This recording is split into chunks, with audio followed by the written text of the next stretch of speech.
Yamunatiravanachari.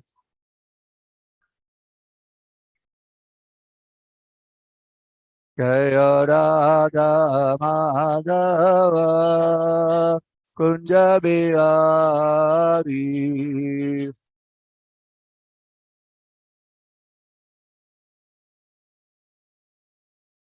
Jaya Radha Madhava Kunja Bihari.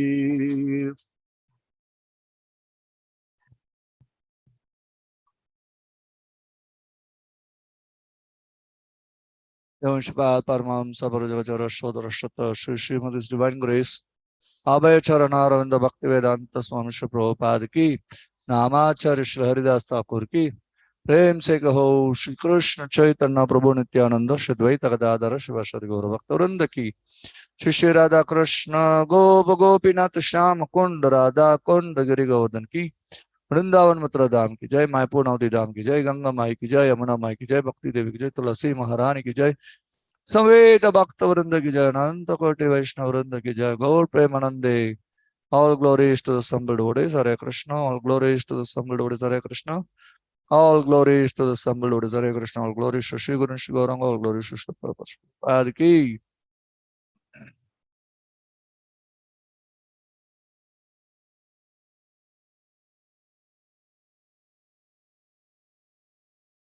Om Namo Bhagavate Vasudevaya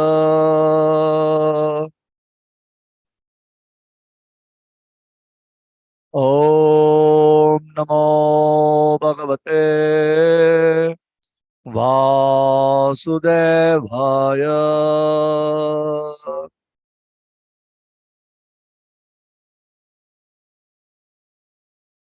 Om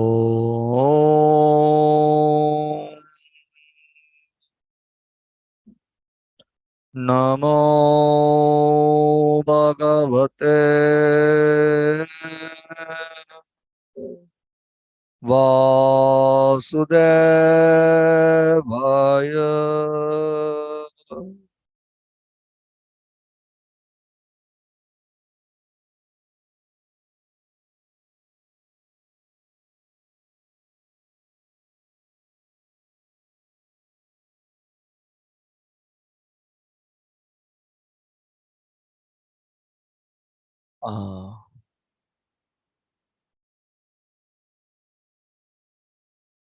Srimad Bhagavatam, ஏழாம் ஸ்கந்தம், அத்தியாயம் 10, ஸ்லோகம் 3.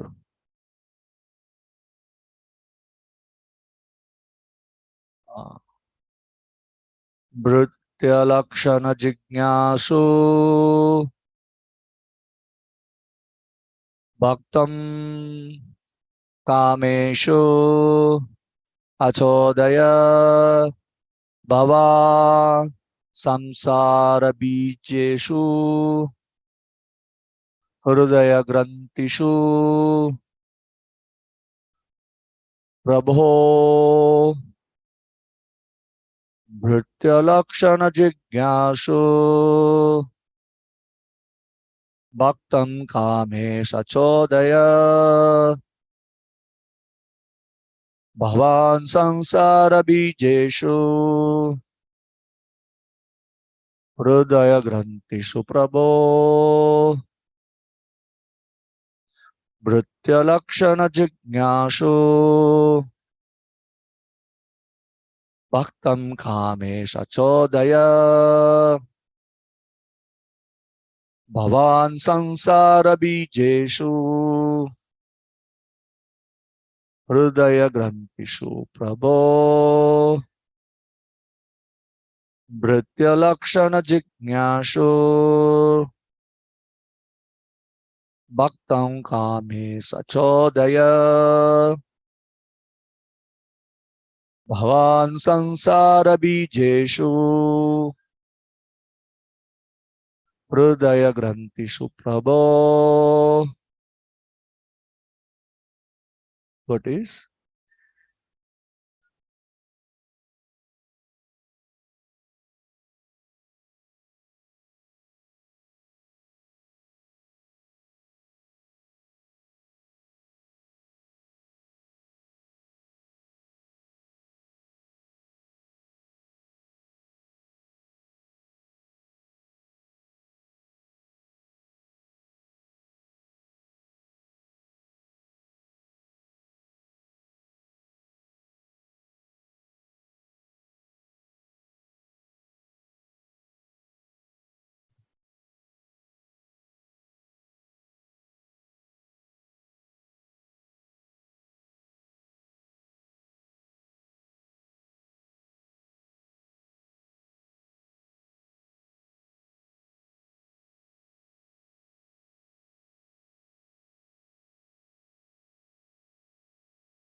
Ataji.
Nritya Lakshana Jigyasu.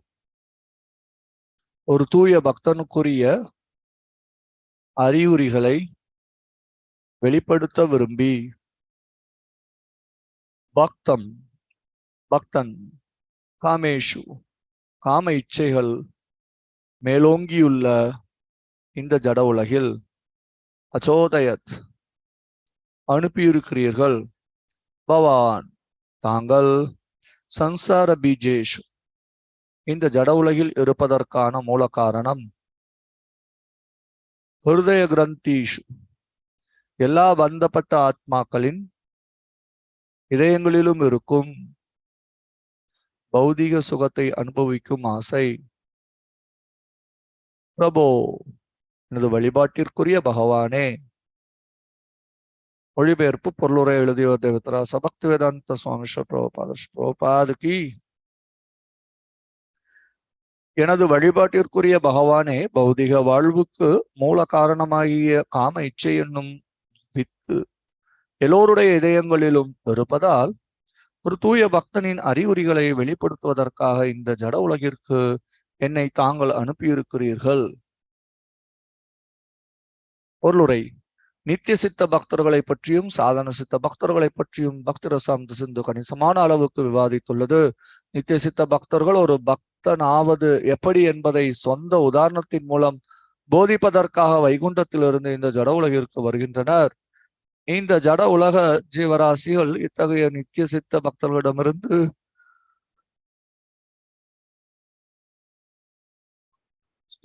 பாடங்களை கற்று பரமபதம் அடையும் ஆவலை ஏற்படுத்தி கொள்ள வேண்டும். ஒரு நித்திய சித்த பக்தர் பரமபுருஷரின் கட்டளைப்படி வைகுண்டத்திலிருந்து உலகிற்கு வந்து ஒரு தூய பக்தராவது எப்படி என்பதை தன் சொந்த உதாரணத்தின் மூலம் காட்டுகிறார். அந்யாபிலாஷிதா சூன்யம்.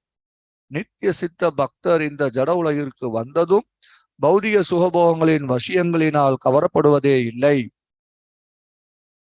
மகாபாகவத நித்திய சித்த பக்தரான பிரகலாதர் இதற்கு சிறந்த உதாரணமாவார். பிரகலாதர் நாத்திகனான இரணியகசிபுவின் குடும்பத்தில் பிறந்திருந்த போதிலும் அவர் எவ்வித பௌதிக சுகபோகத்திலும் நாட்டம் கொண்டிருக்கவில்லை. பௌதிக வரங்களை ஏற்றுக்கொள்ளும்படி பிரகலாத மகாராஜனை பகவான் தூண்ட முயன்றார். ஆனால் பிரகலாதரோ அவற்றை ஏற்க மறுத்து ஒரு தூய பக்தருக்குரிய அறிகுறிகளை வெளிப்படுத்தினார். தூய பக்தரை இந்த ஜட உலகிற்கு அனுப்பும் விருப்பம் பகவானுக்கு இல்லை. பகவான் ஓர் அவதாரமாக இந்த உலகில் தோன்றும் பொழுது பௌதிக சூழ்நிலையால் அவர் வசீகரிக்கப்படுவதில்லை. பௌதிக செயலுடன் அவருக்கு எந்தவித சம்பந்தமும் இல்லை. இருப்பினும் தமது உதாரணத்தினால் ஒரு பக்தனாவது எப்படி என்பதை பாமர மக்களுக்கு அவர் போதிக்கிறார். அது போலவே பரமபுருஷரின் உத்தரவுப்படி இங்கு வரும் பக்தர்கள் கூட தங்களுடைய சொந்த நடத்தையினால் ஒரு தூய பக்தராவது எப்படி என்பதை காட்டுகின்றனர். ஆகவே தூய பக்தர் ஒருவர் பிரம்மதேவர் உட்பட அனைத்து ஜீவராசிகளுக்கும் சிறந்த உதாரணம் ஆவார். ஓம் மக்யானதிமிராந்தசிகிரஞ்சன சலாக சக்ஷுருன்மிலிதமேன தஸ்மை ஸ்ரீ குரவே நமஹ. Shri Chaitanya Manovistam Sthapitamena Bhutale Swayam Rupa Kata Mahyam Dadati Savatantikam Vandeham Shri Gurun Shyuta Vatakamalam Shri Gurun Vaishnavamscha Shri Rupam Sagrajatam Sagana Raghunathan Vidantam Sajivam Sadvaitam Savadutam Parijana Sahitam Krishna Chaitanya Devam Shri Radha Krishna Padan Sagana Lalita Shri Vishaka Vitamsha He Krishna Karuna Sindhu Dinabandho Jagatpate Gopesha Gopika Kanta Radha Kanta Namostute Tapta Kanchana Gaurangi Radhe Vrindavaneshwari Vrishabhanusute Devi Pranamami Hari Priye Vancha Kalpatarubhyascha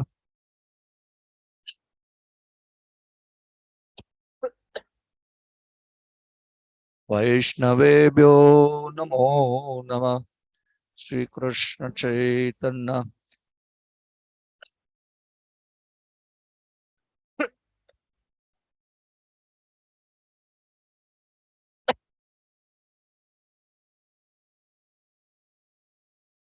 Krishna Krishna Hare Hare Hare Rama Rama Rama Hare Hare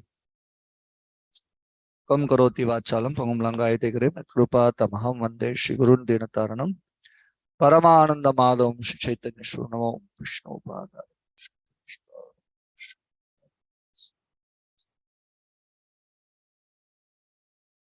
Nama Om Vishnu Padaya Krishna Prasthaya Bhutale Srimade Bhakti Vedanta Swami Nityanamane Namaste Saraswati Deve Gauravani Pracharine Nirvishesha Shurnavati Pasha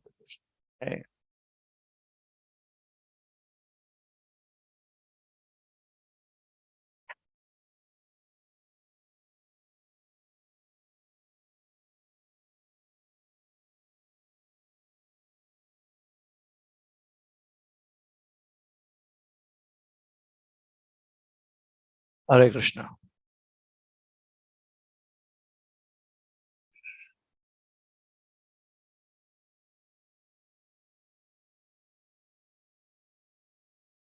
So இன்றைய ஸ்லோகம் நேற்றைய ஸ்லோகத்தினுடைய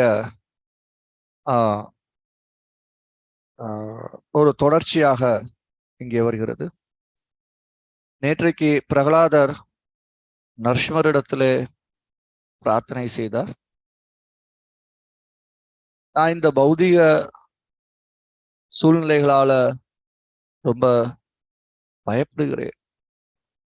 நான் இந்த பௌதீக வாழ்விலிருந்து விடுபடுவதற்கு விருப்பம் கொண்டிருக்கின்றேன். அதனால எனக்கு இந்த மாதிரியான வரங்களை கொடுக்காதீர்கள் அப்படின்னு பிரகலாதர் பிரார்த்தனை செய்தார். சோ நமக்கே நேத்து இந்த கேள்வி எழுந்தது, பிரகலாதர் தூய பக்தர். சோ அதனாலதான் இங்க பிரபுபாதர் சொல்றார், பிரகலாதர் மாதிரியான தூய பக்தர்கள், பிரபுபாதருடைய கடைசி ஸ்டேட்மெண்ட் பார்த்தோம்னா, பிரம்மதேவர் உட்பட அனைத்து ஜீவராசிகளுக்கும் சிறந்த உதாரணம் ஆவார்.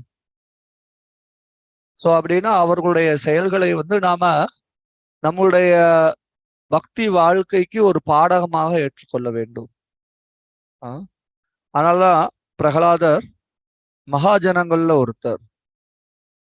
பாகவதம் சொல்றது மகாஜனோ என கதாஸ்து பந்தா. நாம மகாஜனங்களுடைய அடிச்சுவட்டை பின்பற்றி நாம பக்தி பாதையிலே நடந்து செல்ல வேண்டும். அப்படி நடந்து சென்றோம் அப்படின்னா நாம அவர்கள் எந்த இலக்கை அடைந்தார்களோ அந்த இலக்கை அடைகிறது உறுதி. பிரகலாதர் பகவானுடைய திருநாட்டிற்கு திரும்பி சென்றார்.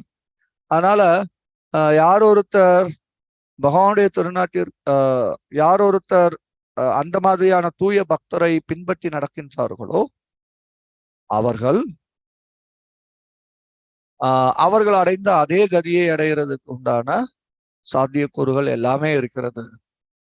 கண்டிப்பா. ஏன்னா ஒருத்தர் நடந்து போன பாதையிலே பின்னாடி நடந்து போனோம்னா நம்ம எங்க போவோம்? அவங்க எந்த இடத்துக்கு போனாங்களோ அந்த இடத்துக்கு போவோம். பின்னாடியே ஒருத்தன் ஃபாலோ பண்ணிட்டு வர்றான்.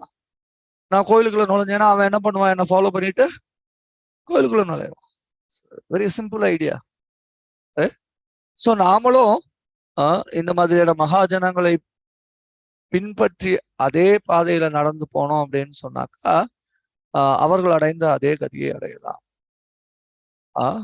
ஆனா இங்க நமக்கு இன்னொரு புதிர் விடுவிக்கப்படுகிறது. என்ன அப்படின்னாக்கா, ஏன் நரசிங்கர் பிரகலாதருக்கு இந்த மாதிரியான வரத்தை கொடுக்கிறார்? இது நேற்றைக்கு நமக்கு ஒரு கேள்வியாக இருந்தது. நம்முடைய மனோநிலையில இருந்து நாம என்ன பார்க்கலாம் அப்படின்னு சொன்னாக்கா, இது ஒரு பரிசோதனை அப்படின்னு எடுத்துக்கலாம் அப்படின்னு நேற்று பார்த்தோம். ஆனா இன்னொரு கோணத்துல இருந்து பார்த்தோம் அப்படின்னு சொன்னாக்கா, இதை நாம எப்படி புரிஞ்சுக்கிடலாம்? பகவானுடைய நிலையிலிருந்து பார்க்கும் பொழுது பகவான் இந்த மாதிரியான தூய பக்தர்களை நம்மெல்லாம் பாடம் கத்துக்கிறதுக்காக, இல்லாட்டினா என்ன, ஒரு தூய பக்தர்னா எப்படி இருப்பார் அப்படின்னு நமக்கு ஏதாவது ஒரு உதாரணம் இருக்கணும். அந்த மாதிரி ஒரு உதாரணம் அமைப்பதற்காக என்ன பண்றார்? இங்க இறங்கி வர செய்றார். அவங்க என்ன பண்றாங்க அப்படின்னாக்கா, அந்த தூய பக்தர்களுடைய குணங்களை வெளிப்படுத்துகிறார்கள். அப்படி அவங்க வெளிப்படுத்தலைன்னா கூட பகவான் அதுக்குண்டான சூழ்நிலையை ஏற்படுத்துறார். அது இன்னும் ரொம்ப விசித்திரமா இருக்குது. என்ன, பிரகலாதர் அந்த மாதிரியான ஒரு தூய பக்தருடைய குணத்தை வெளிப்படுத்துறதுக்காக நீங்க என்ன பண்றார்? பகவான் அவருக்கு பௌதிக வரங்களை வாரி வழங்குறார். பிரகலாதர் என்ன சொல்றார்? பிரபு வேண்டாம், எனக்கு இது மாதிரியான வரங்களை கொடுத்து என்னை தூண்டி விடாதீர்கள், பௌதிக வாழ்க்கையில சிக்கிறதுக்கு தூண்டி விட்டுறாதீங்க. சோ அப்படின்னா என்ன அர்த்தம்? ஒரு தூய பக்தர் எப்பொழுதுமே பௌதிகமான வாழ்க்கை நிலைகளை விரும்புவதில்லை. சோ நேற்றைக்கு நம்ம பார்த்தோம், பௌதிகமான வாழ்க்கை நிலைனா என்ன அர்த்தம்? பௌதிகமான வாழ்க்கை நிலை அப்படின்னா என்ன அர்த்தம்?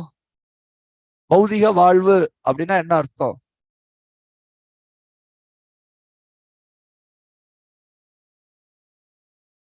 ஆஹா,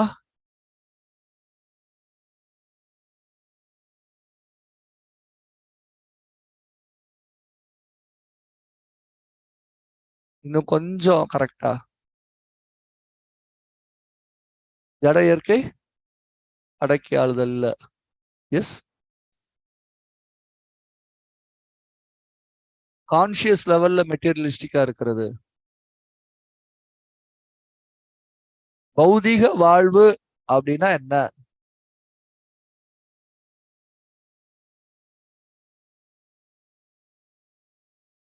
கிருஷ்ணரை திருப்திப்படுத்தாத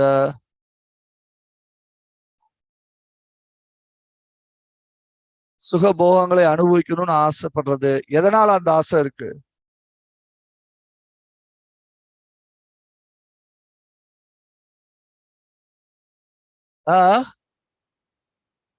அதுக்காக தான் பிறவி எடுத்திருக்கோம்.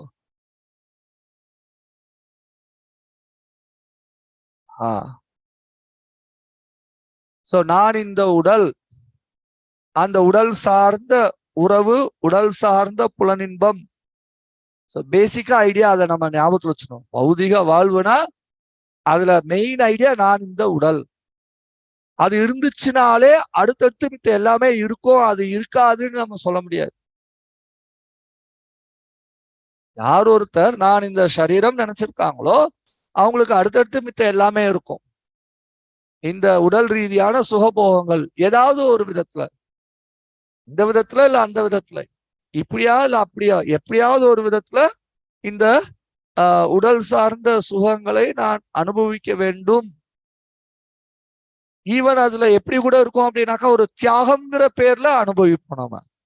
நம்ம யாருக்காக தியாகம் பண்ணுவோம்? நம்ம சொந்த ஜனங்களுக்காக தியாகம் பண்ணுவோம். அதுல ஓகே, அதுல ஒரு சுகம். மொத்தத்துல என்ன அப்படின்னாக்கா பிரபுபா சொல்லுவாரு, எந்த இசமா இருந்தாலும் சரி அது எல்லாமே செல்ஃபிஷ் அப்படின்பாரு. நீங்க அல்ட்ரூயிசம் சொல்லலாம், பேட்ரியாட்டிசம் சொல்லலாம், நேஷனலிசம் சொல்லலாம், இந்த இசம் அந்த இசம், எந்த இசம் வேணாலும் எடுத்துக்கோங்க, எல்லாம் என்னது? செல்ஃபிஷ். என்ன செல்ஃபிஷ்? நான் இந்த சரீரம் என்னை சார்ந்தது இது அப்படிங்கிற ஒரு எண்ணத்தை கொண்டது. சோ அந்த மாதிரியான பௌதிக வாழ்வுல இருந்து விடுபடுவது இந்த மனித பிறவியினுடைய நோக்கம். அதுல நாம இந்த புலனின்ப விஷயங்கள்ல மாட்டிக்கொள்ளக்கூடாது, அது அந்த நோக்கத்திற்கு தடையாக இருக்கக்கூடியது அப்படிங்கிறத நேத்து பிரகலாதர் வெளிப்படுத்தினதை நம்ம பார்த்தோம். சோ அப்ப பகவானுடைய தூய பக்தர்கள் எப்பயுமே இந்த மாதிரியான பௌதிக விஷயங்களுக்கு ஆசைப்பட மாட்டார்கள், அத ஒதுக்குவாங்க. அதாவது நான் அனுபவிக்க வேண்டும் அப்படிங்கிற எந்த ஒரு சிறிய வாய்ப்பையும் அவங்க என்ன பண்ணுவாங்க? ஒதுக்கி தள்ளுவாங்க. சோ அப்ப அவங்க எந்த செயல் செய்தாலும் அது எப்படி இருக்கும்? பகவானை திருப்திப்படுத்துறதுக்காக இந்த செயலை செய்கிறேன். அல்டிமேட்டா அவங்களுடைய செயல் அதுக்காக தான் இருக்கும்.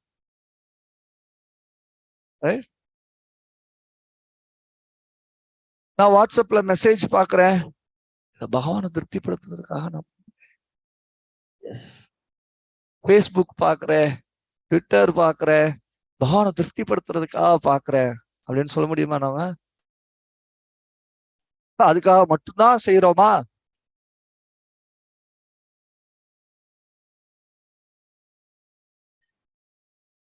அதுதான் கேள்வி.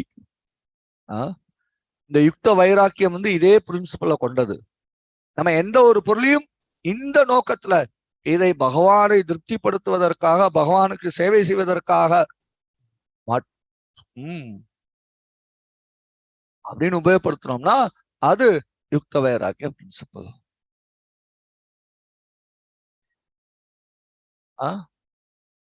நமக்கு நல்ல சகோபவங்கள் வருது. நான் ரொம்ப நல்லா பக்தி பண்றேன்னு நினைக்கிறேன், அதனாலதான் எல்லாம் எனக்கு வருது. பகவான் ஏற்பாடு பண்றாரு. கொஞ்சம் ஓகே, நோ ப்ராப்ளம். சோ அப்படின்னு நம்ம நினைச்சோம் அப்படின்னு சொன்னாக்கா அப்ப நம்ம என்ன ஆறோம்? இந்த ஜட விஷயங்களால கவரப்பட்டிருக்கிறோம் அப்படின்னு அர்த்தமா இருக்கு. சோ அப்ப ஒரு தூய பக்தர் பகவானே நேரா அந்த பௌதிக சுகபோகங்களை கொடுத்தால் கூட அத வேண்டாம் அப்படின்னு சொல்லக்கூடியவர்களாக இருப்பார்கள். இது தூய பக்தர்களுடைய பண்பு. அத பிரகலாதர் வெளிப்படுத்தி அவருடைய புகழை வெளியே கொண்டு வர்றதுக்காக, என்னுடைய தூய பக்தர்கள்னா இப்படிதான் இருப்பாங்கன்னு நமக்கு ஒரு உதாரணம். அதுக்காக நரசிம்மர் என்ன பண்றாருன்னா அத தூண்டுறாரு. என்ன? இந்த பிரகலாதா, இந்த வரம் தரேன் உனக்கு, அந்த வரம் தரேன். ஆனா தூய பக்தர்கள்னா எவ்வளவு நாம கவர்ந்து இழுக்க முயற்சி பண்ணாலும் அவங்களுக்கு ஜட வஸ்துக்கள் மேல எந்த கவர்ச்சியும் ஏற்படுறது கிடையாது. சோ இது தூய பக்தர்களுடைய ஒரு மனோநிலை. அப்படிங்கிறதுக்காக நரசிங்கர் பிரகலாதருக்கு இந்த வரத்தை கொடுக்கிறார். சோ அப்ப நேற்றைய ஸ்லோகத்தை நாம எப்படி கண்ணோட்டத்துல இருந்து பார்த்தோம்? நம்ம ஒரு சாதகர் அப்படிங்கிற கண்ணோட்டத்துல இருந்து பார்த்தோம். அதே மாதிரி இன்னைக்கு ஸ்லோகத்தை நாம ஒரு சாதகர் அப்படிங்கிற கண்ணோட்டத்துல இருந்து ஒரு தூய பக்தருடைய மனோநிலை எப்படி இருக்கும், அப்ப நானும் அந்த மாதிரியான மனோநிலைக்கு வரணும். என்ன? எந்த ஒரு சூழ்நிலையிலையும் பகவானை திருப்திப்படுத்துவதற்காக மட்டுமே நான் எந்த ஒரு செயலையோ அல்லது எந்த ஒரு பொருளையோ உபயோகப்படுத்துவேன். மத்த ஏதாவதுக்கு இருந்துச்சுன்னா அது எனக்கு வேண்டாம். நமக்கு இந்த வேண்டான்னு சொல்றதுக்கு ரொம்ப கஷ்டமா இருக்கும். வேண்டான்னு சொல்றதுக்கு ரொம்ப கஷ்டமா இருக்கும். இங்க பகவான் தான் கொடுக்குறாரு. பகவானே கொடுக்குறாரு வச்சுக்க.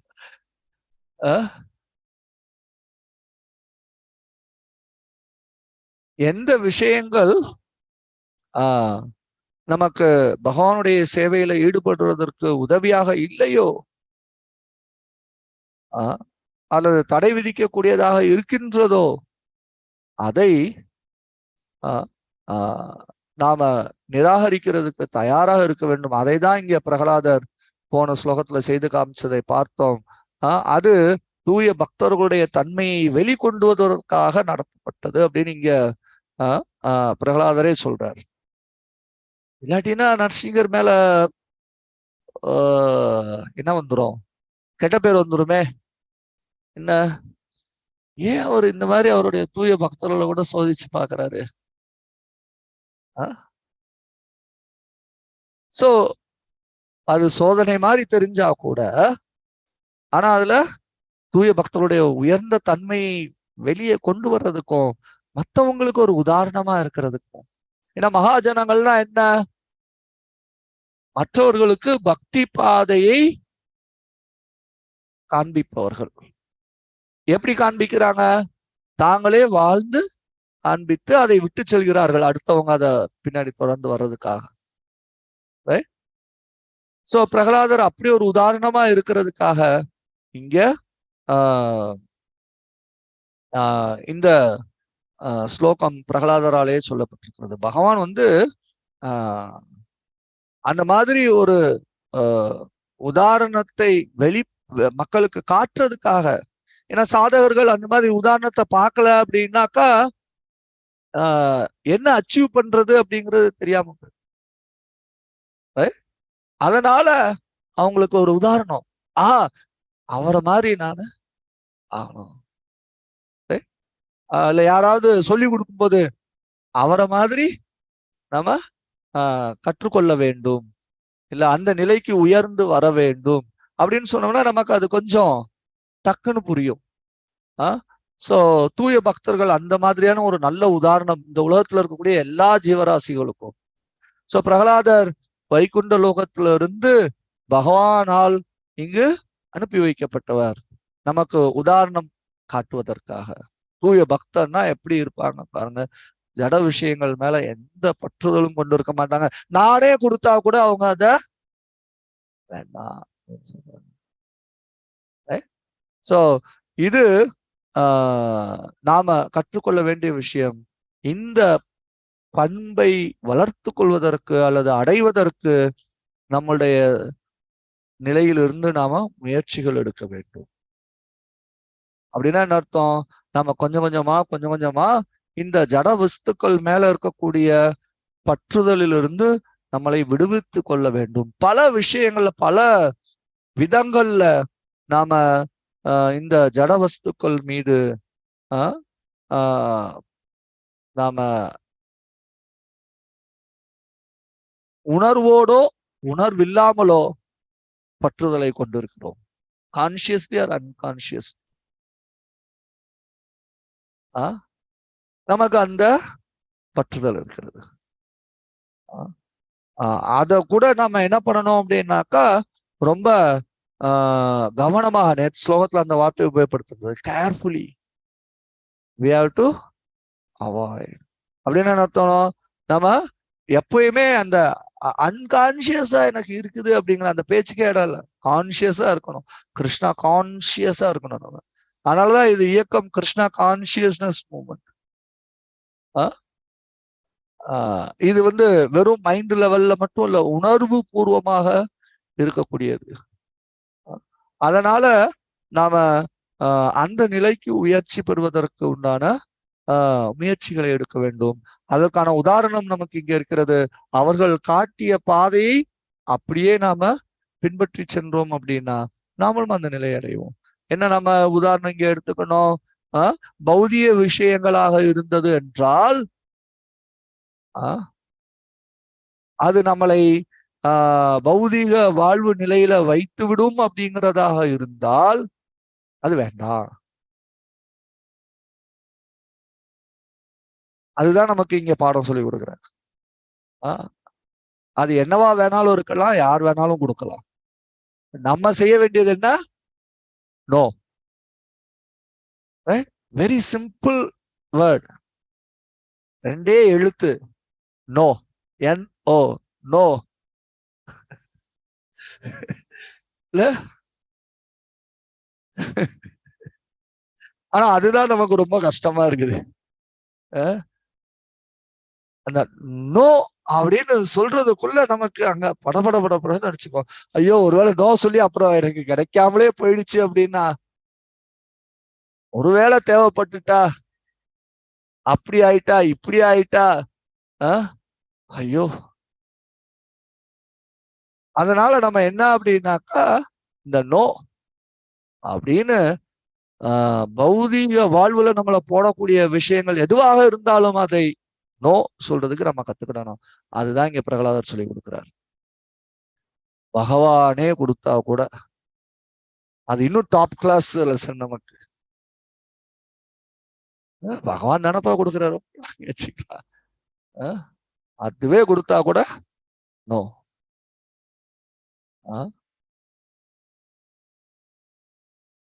சோ நேத்து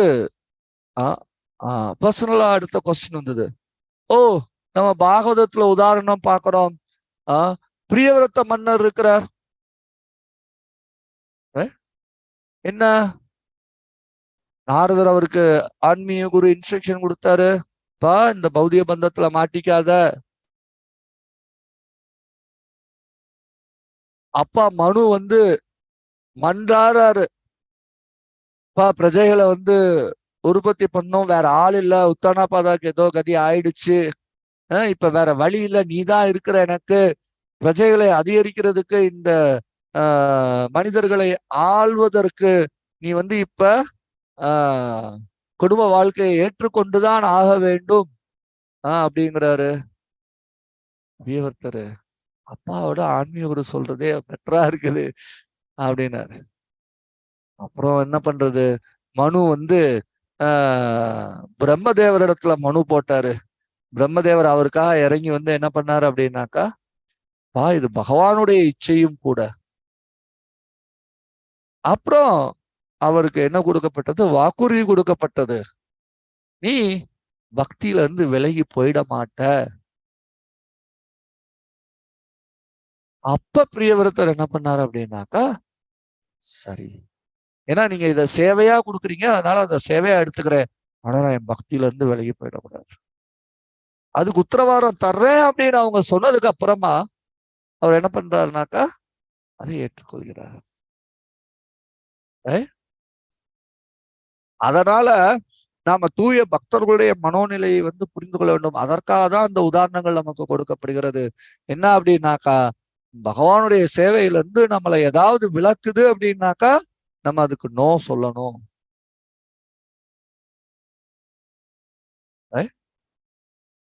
நோ சொல்லணும், அதை கத்துக்கிடணும் நாம. அதுதான் நம்ம இங்க புரிந்து கொள்ள வேண்டிய விஷயம். அதுதான் நமக்கு பாகவதம் சொல்லி கொடுக்கிறது. ஸோ இப்ப ஏதாவது கேள்வி இருந்துச்சு அப்படின்னு சொன்னாக்கா இதுல கேட்கலாம், ஃபியூ மினிட்ஸ். அதுக்கப்புறம் நம்மளுடைய இங்க ரூபல் காந்தி டே பிரபு வந்திருக்கிறாங்க.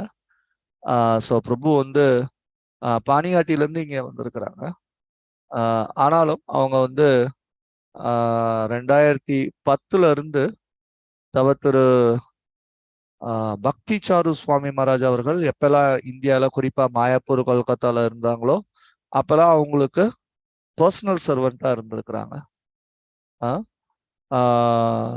2010 இருந்து 2020 அவர் முழுநேர பக்தராக சேர்ந்தார்.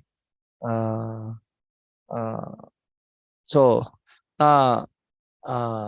பக்தி சாரு மகாராஜர் இடத்துல அவர் பர்சனல் சர்வெண்டா இருந்த காரணத்தினால ஸோ நம்ம பக்தர்களுக்கு பக்தி சாரு மகாராஜரை பற்றிய புகழ்ச்சியை கொஞ்சம் பேசுறதுக்கு சொல்லியிருந்தேன்.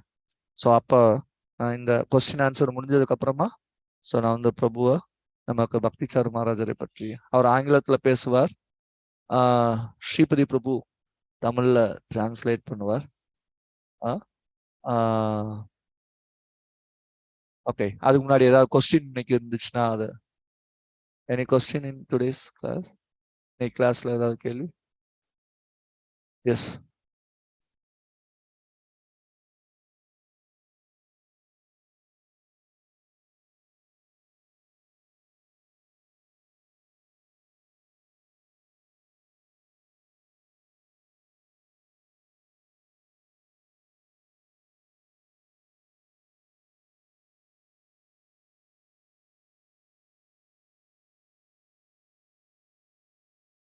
ம்.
ஸோ சாதன சித்தர்கள், ஸோ அதுதான் நம்மளுடைய சக பக்தர்கள் அல்லது ஆன்மீக குரு, இவங்கெல்லாம் வந்து நமக்கு உதாரணமாக இருக்கிறார்கள். அதனால நம்ம என்ன பண்ணோம் அப்படின்னாக்கா அவங்கள உதாரணமாக எடுத்துக்கொள்ள வேண்டும்.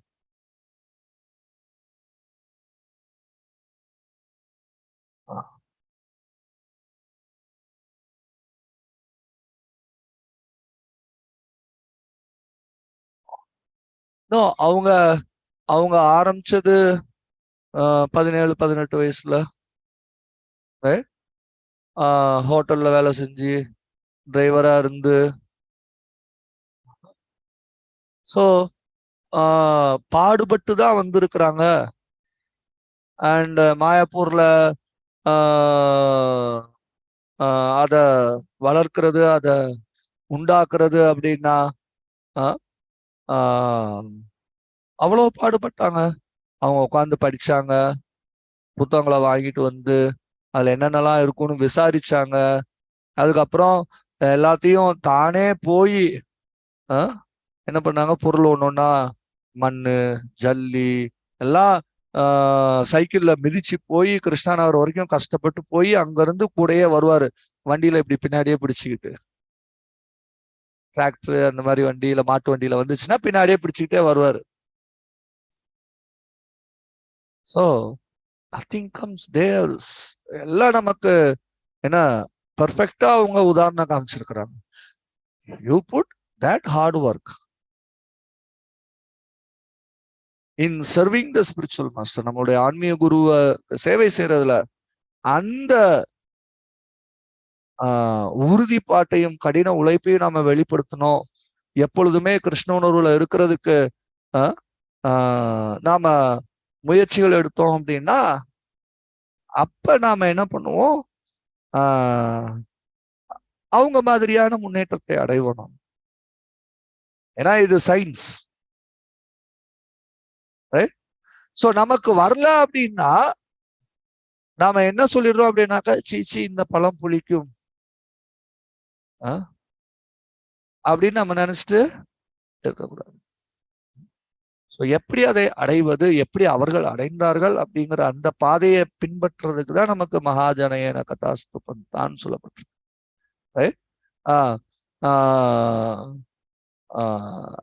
நிச்சயமா அவங்க நமக்கு சாத்தியம் இல்லாத ஒரு விஷயத்த மேஜிக் மாதிரி செஞ்சு காமிச்சிட்டு நம்ம வரவே முடியாத ஒண்ணுக்கு ஷோ காமிச்சிட்டு போறதுக்காக அவங்க வரல.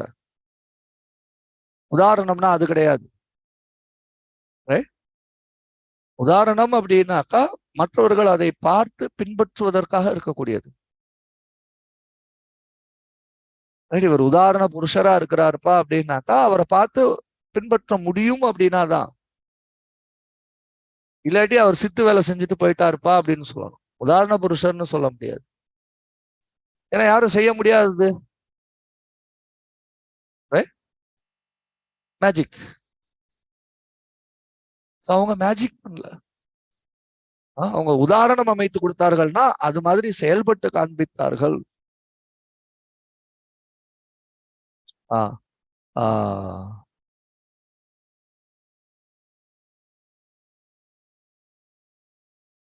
பிரகலாதர் விஷயங்கள்ல நம்ம பார்த்தோம் அப்படின்னாக்கா அவர் ஆன்மீக குருவிடத்துல இருந்து கேட்டாரு, நிறைய கேட்டாரு. So you should have the patience to listen. அப்புறம் வாய்ப்பு கிடைக்கும் பொழுது செயல்படுத்தினார். எவ்வளவு பிரச்சனை வந்தாலும் ஓகே பரவாயில்ல, ஏன்னா புரிதல் வந்துருச்சு, அதனால செயல்படுத்தினார். அதுக்கப்புறம் இங்க நரசிங்கர் பௌதிக வரங்களை கொடுக்கறதுக்கு தயாரா இருக்கிறார். நோ சொல்றதுக்கு தயாரா இருந்தார். நோ சொன்னார், வேண்டாம். சோ எல்லா விதங்கள்லயும் நமக்கு என்ன அப்படின்னாக்கா அவரு உதாரணம். நம்முடைய சாதக நிலையில இருந்து நம்ம எப்படி பயிற்சி, எந்த நிலையை அடைகிறதுக்கோ அது எப்படிப்பட்ட பயிற்சியை மேற்கொள்ளணும் அப்படிங்கிறதுக்கோ அவங்க உதாரணமாக இருந்து காட்டுகிறார்கள். நமக்கும் வாழ்க்கையில பிரச்சனை வரும். சாதனை பண்ணும் பொழுது பொறுத்து கொள்ள வேண்டும். எவ்வளவு டார்ச்சர் வந்தாலும் பொறுத்துக்கோங்க. பகவான் ஒரு நாள் நமக்கு நல்வழி காட்டுவார்.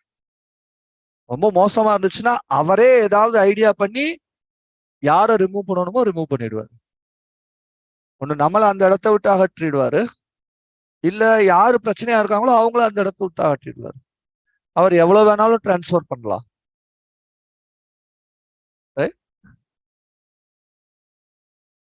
எப்படி ஒரு கவர்மெண்ட் போய் இன்னொரு கவர்மெண்ட் வரும்போது எல்லா ஐபிஎஸ் ஐஏஎஸ் ஆபீசர்ஸும் டிரான்ஸ்பர் ஆறாங்க. பகவான் அது மாதிரி டிரான்ஸ்பர் பண்ணுவார்.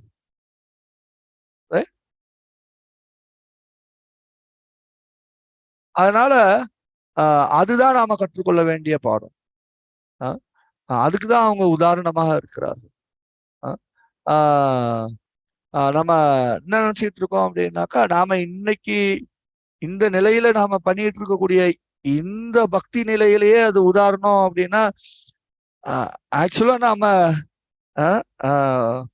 ஒரு ஸ்டாண்டர்டைஸ்ட் லெவல் ஆஃப் டிவோஷனுக்குள்ளேயே இன்னும் வரல அப்படின்னு அர்த்தம். அதனாலதான் நம்ம என்ன பண்றோம் அப்படின்னாக்கா, இந்த லெவல்லே நம்ம ஐயோ இவ்வளவு போராட்டமா இருக்குதே, அதெல்லாம் எனக்கு எட்டாத கனியா இருக்கு, எப்படி நான் அந்த நிலையை அடைய போறேன், அதை பத்தி நம்ம யோசிக்கிறதே கிடையாது. சோ அதனாலதான் நமக்கு ஆச்சாரியர்கள் அத வரையறுத்திருக்கிறாங்க. என்னன்னா பக்தியில நிலைகள் இருக்கிறது, ஸ்ரத்தா, சாது சங்கா, பஜன கிரியா, அனர்த்த நிவர்த்தி. சோ இதுல இருந்து நம்ம நிஷ்ட நிலையை அடையணும் as early as possible. பானுமராஜ் அடிக்கடி சொல்லுவார், நம்ம இந்த நிஷ்டித்த பக்தியை எவ்வளவு விரைவா அடைய முடியுமோ அவ்வளவு விரைவா அடைய வேண்டும். அப்ப என்ன பண்ண முடியும், நம்ம இந்த அடுத்த நிலைகளை பற்றி யோசிக்க முடியும். சோ அதுக்கு நமக்கு யார் உதவியா இருக்கா? நம்மளுடைய ஆன்மீக குரு, தீக்ஷா குரு, சிக்ஷா குரு, இவங்கெல்லாம் நம்ம கூடயே வாழ்ந்து காட்டுறாங்க. அதெல்லாம் அதை வாழ்ந்துட்டு விட்டுட்டு போயிருக்கிறாங்க, நம்ம கூட கண்ணுக்கு முன்னாடி பார்க்கலாம் நம்ம. அப்ப நமக்கு என்ன வேணும் அப்படின்னா, அதையும் நம்ம பிரபு நீங்களாம் ரொம்ப பெரிய ஆளு, என்னாலாம் அது முடியாது, நீங்க 20 வருஷத்துக்கு முன்னாடி இருந்தீங்க, இப்ப இருக்கிற நிலைமை இன்னும் ரொம்ப மோசமா இருக்குது.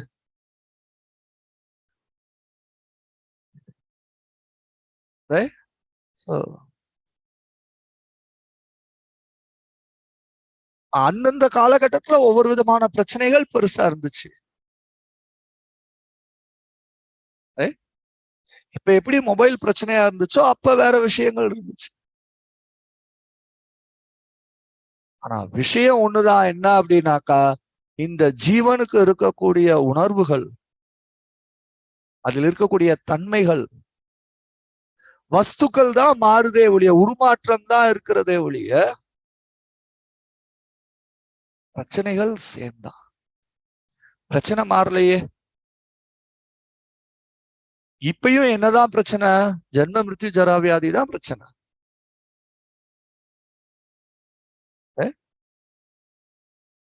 அப்ப மித்ததெல்லாம் என்ன என்ன சொல்லலாம், இப்படி ஒரு ரூபத்துல ஒரு பிரச்சனை இருந்துச்சு, இன்னைக்கு இன்னொரு ரூபத்துல இருக்குது, அவ்வளவுதான். அதனால நம்ம என்ன பண்ணணும் அப்படின்னாக்கா,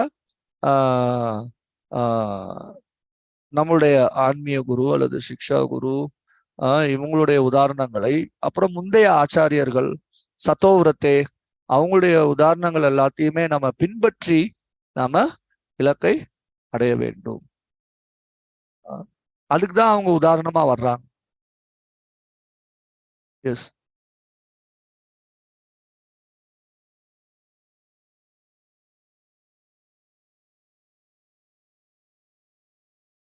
other devotees, Mahajanas and other jivas. மகாஜனங்கள் பொதுவா பக்தி பாதையை மற்றவர்களுக்கு காட்டி அந்த விதத்துல வாழ்ந்து அந்த பாதையை விட்டு சென்றவர்கள். அதை நம்ம அடிச்சுவட்டை பின்பற்றியே அப்படியே நடக்கலாம், உறுதியா நாம அவர்கள் இலக்கை அடைவோம் அப்படிங்கிறதுக்காக வாழ்ந்தவர்களை மகாஜனங்கள்னு சொல்லப்படுறது. பாகவதம் 12 மகாஜனங்களை பட்டியலிடுகிறது. ஆனா அது மட்டும் அப்படிங்கிறது கிடையாது. யாரெல்லாம் அந்த மாதிரி வாழ்கிறார்களோ அவர்கள் எல்லாமே மகாஜனங்கள் தான். ஒரு தடவை இந்த 12 மகாஜனங்களை படிச்சுட்டு ஒரு டிவோட்டி பிரபுபாத் இடத்துல, Prabhupad you are the 13th mahajan அப்படின்னாரு. பிரபுபாத் இமிடியேட்டா you are the 14th mahajana. So ஏன் அப்படின்னாக்கா, யாரு மகாஜனங்களை பின்பற்றி வாழ்கிறார்களோ அவங்களும் மகாஜனங்கள் தான். அப்ப மகாஜனங்கள்னா என்ன? அடுத்தவர்கள் பின்பற்றுவதற்குண்டான உதாரணத்தை அமைத்து பக்தி பாதையை வாழ்ந்து காட்டியவர்கள், அதுதான் மகாஜனங்கள். சாதாரண ஜீவன்கள் இந்த 3 குணங்களால கவரப்பட்டு அதனுடைய ஆளுகைக்கு உட்பட்டு செயல்படக்கூடிய ஜீவன்கள், அது சாதாரண ஜீவன்கள்.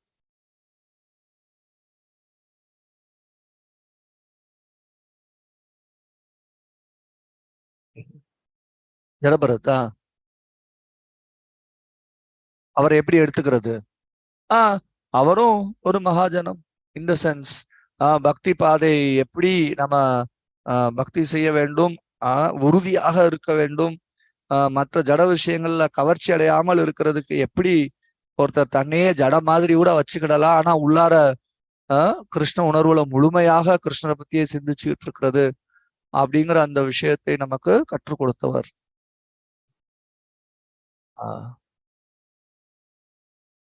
ஏன்னா ஏதோ ஒரு காரணத்தால நம்முடைய பிறவி சாதகம் இல்லாமல் ஆனா கூட நாம இன்டர்னலா கிருஷ்ண உணர்வுல இருக்க முடியும் அப்படிங்கிறதுக்கு அவர் ஒரு உதாரணமாக வாழ்ந்து காண்பித்திருக்கிறார். அந்த மாதிரி சூழ்நிலையில இருக்கிறவங்க அவரை பின்பற்றலாம். எஸ்,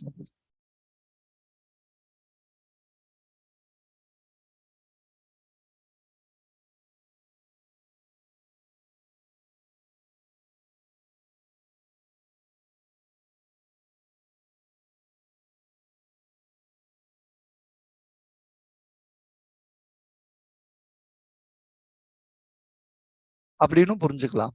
இது பகவானுடைய கருணைன்னு புரிஞ்சுக்கலாம்.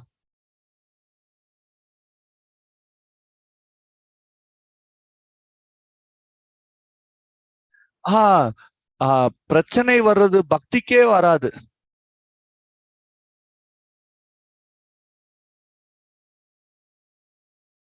பிரச்சனை பக்திக்கே பிரச்சனையா இருந்துச்சு, நம்ம பக்தியில பின்னாடி பின்னாடி இழுத்துட்டு போயிட்டு இருக்குது அப்படின்னா நம்ம இன்னும் ஸ்டாண்டர்டுக்கு வரலன்னு அர்த்தம்.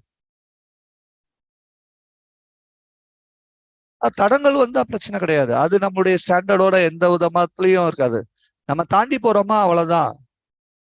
நமக்கு பகவான் ஒரு சோதனை வைக்கிறார், தாண்டி போவோம். Okay, we improve. எல்லா தடவையும் வி இம்ப்ரூவ். பகவானுடைய கருணை இது. அப்படின்னு நினைக்க நினைக்க நாம இம்ப்ரூவ் ஆகிட்டே இருப்போம், நம்முடைய உணர்வு மேம்பட்டுக்கிட்டே இருக்கும். ரைட்.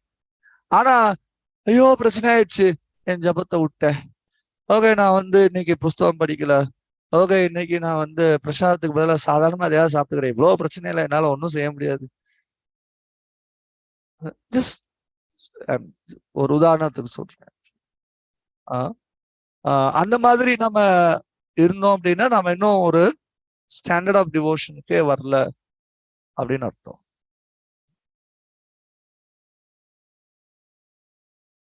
எஸ்.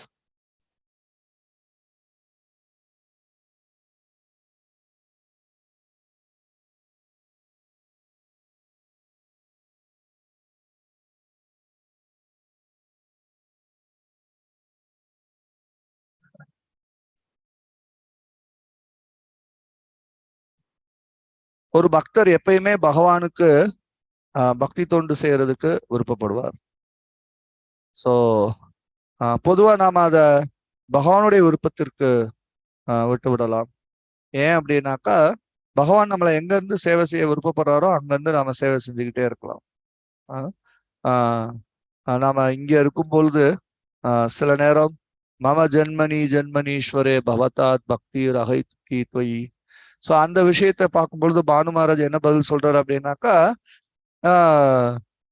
ஒரு பக்தர் பணிவோட நான் இன்னும் விடுபடுறதுக்கு உண்டான தகுதியை பெறல, அதனால நான் எத்தனை ஜென்மம் எடுத்தாலும் பக்தி பண்ணிக்கிட்டே இருக்கணும் அப்படின்னு விருப்பப்படுறார். அந்த விதத்துல நம்ம எடுத்துக்கணும். அவர் நான் பிறவியா இந்த உலகத்துல உட்காந்துட்டு சர்வீஸ் பண்ணிக்கிட்டே இருக்கணும் அப்படின்னு கேட்கிறாரு அப்படிங்கிறது இல்லை. நான் இன்னும் அந்த தகுதியை அடையலை பகவானுடைய உலகத்துக்கு போறதுக்கு, அப்ப திரும்ப திரும்ப பிறவி எடுக்கும் போதெல்லாம் நான் பக்தி பண்ணிக்கிட்டே இருக்கணும், அந்த விதத்துல நம்ம அதை ஸ்டேட்மெண்ட் எடுத்துக்கணும் அப்படின்னு சொல்லி பானு மகாராஜ் அதுக்கு விளக்கம் கொடுக்குறாரு. ஸோ அந்த விதத்துல எடுத்து பார்த்தோம் அப்படின்னு சொன்னாக்கா இந்த பௌதிக உலகம் பானு மகாராஜ் அதுவும் அடிக்கடி சொல்லுவார் என்ன அப்படின்னாக்கா நாட் எ பெட்டர் பிளேஸ். ஆனா அதுல இருந்து தப்பிக்கிறதுக்காக நான் பகவானுடைய உலகத்துக்கு போகணும் அப்படின்னு ஒருத்தர் நினைச்சா அது கலப்பு பக்தி. ஒருத்தர் நான் பகவானுக்கு எப்பயுமே சேவை செஞ்சுக்கிட்டே இருக்கணும், அவ்வளவுதான். பகவான் அப்புறம் டிசைட் பண்ணுவாரு நம்மளை இந்த உலகத்துல வச்சிருக்கிறதா இல்லாட்டினா எடுத்துட்டு போறதா அப்படிங்கிறது. ஸோ அதை பகவானிடத்துல விட்டுடலாம். பொதுவா என்ன நடக்கும் அப்படின்னாக்கா பகவான் என்ன பண்ணுவார், பக்தர்களை ஆன்மீக உலகத்திற்கு கூப்பிட்டுப்பார். மேபி சில பக்தர்களை திரும்ப திரும்ப இந்த பௌதிக உலகத்துல சேவைக்காக அவர் வைத்திருக்கலாம், அது வெரி ஸ்பெஷல் சோல்ஸ்.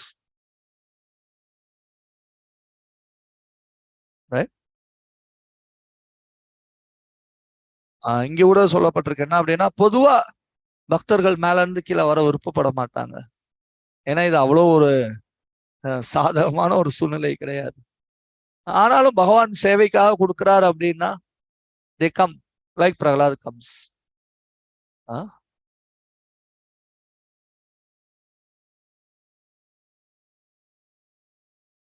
ஆஹா,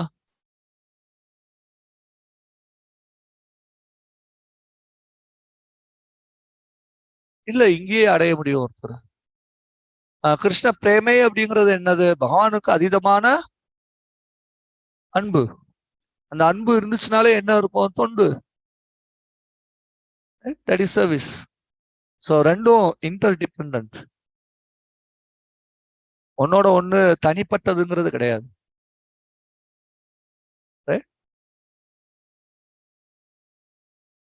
எஸ்.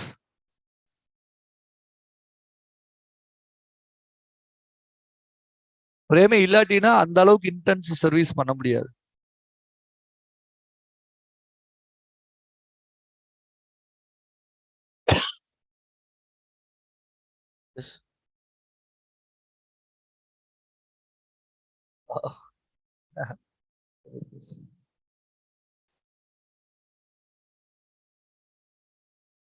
ஸோ பீஷ்மர் பக்தர்களான பாண்டவர்களுக்கு கிடைக்காத ஒரு ஒரு பிளெஸிங்ஸ் அவருக்கு கிடைச்சது. என்ன, போர்க்களத்துல நேருக்கு நேரா கிருஷ்ணரை பாக்குறது. பாண்டவர்கள் எல்லாம் பின்னாடி இருந்துதான் பார்ப்பாங்க. அர்ஜுனன் தேர்ல கிருஷ்ணனுக்கு பின்னாடிதான் இருந்தாரு, கிருஷ்ணனுடைய முக பாவனை அவரால் பார்க்க முடியாது. right? So அர்ஜுனனை அடிச்சு நகர்த்திக்கிட்டு இருக்கும் பொழுது கிருஷ்ணருக்கு இருந்த கடுப்பை பீஷ்மரால பார்க்க முடிஞ்சது. வா, அதுக்குதான் காத்துக்கிட்டு இருக்கேன் நான். அது வீரிய ரசா. சோ அந்த அளவுக்கு தூய பக்தர்கள் மட்டும்தான் அந்த மாதிரியான வீரிய ரசத்தை பகவானிடத்துல வெளிப்படுத்த முடியும்.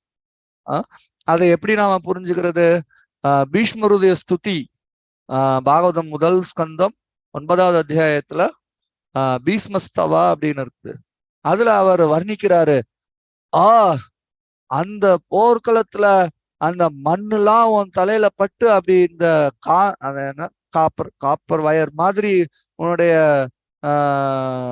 கூந்தல் மயிர் ரோமங்கள்லாம் பழுப்படைந்து போயிருக்கக்கூடிய காட்சியை நான் காண்கிறேன், அதை நான் ரசிக்கிறேன் அப்படின்னு அதை வர்ணிக்கிறார். ஸோ என்ன சொல்ற, போர்க்களத்துல அதெல்லாம் யாரையா கண்டுகிட்டு இருப்பா? பிரேம பக்தர்கள் கண்டுகிட்டு இருப்பாங்க. சோ அவங்களுடைய அந்த வர்ணனை நமக்கு எதை வெளிப்படுத்தி காட்டுது அப்படின்னாக்கா, அவர் எப்படி ஒரு பக்தராக இருந்திருக்கிறார். ஆனா பகவானுக்கு அந்த வீரிய ரசத்தை கொடுப்பதற்காக அவர் எதிர எதுக்கு என்னதான் வீரிய ரசம் கொடுக்க முடியும்? அர்ஜுனும் கிருஷ்ணனும் சண்டை போட்டா வீரிய ரசம் வருமா? ரெண்டு ஃப்ரெண்ட்ஸ் குஸ்தி போட்டுக்கிற மாதிரி ஒரு மஜா இருக்காது.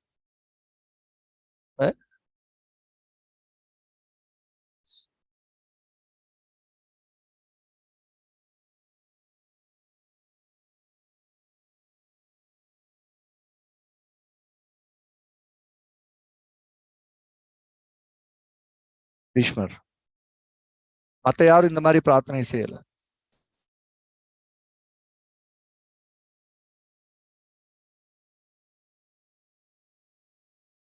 Mention so much. அவ்வளோ ஒன்றும் பெரிய பக்தர் அளவுக்கு சொல்லப்படல.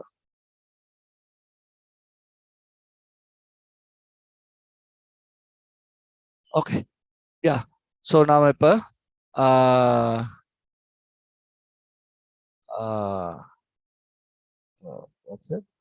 Ruble Kanti De Prabhu. I invite him to come over here and speak on glories of His Holiness Bhakti Caru Swami Maharaj.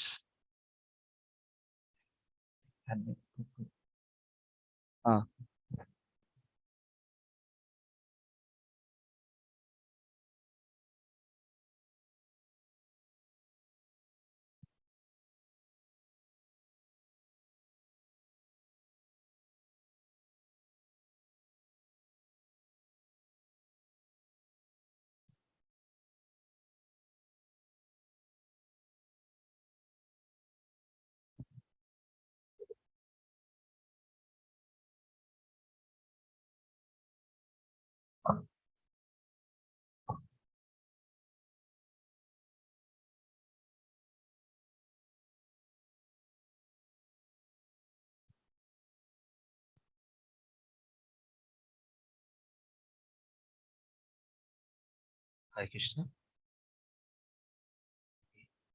Speak 10 minutes.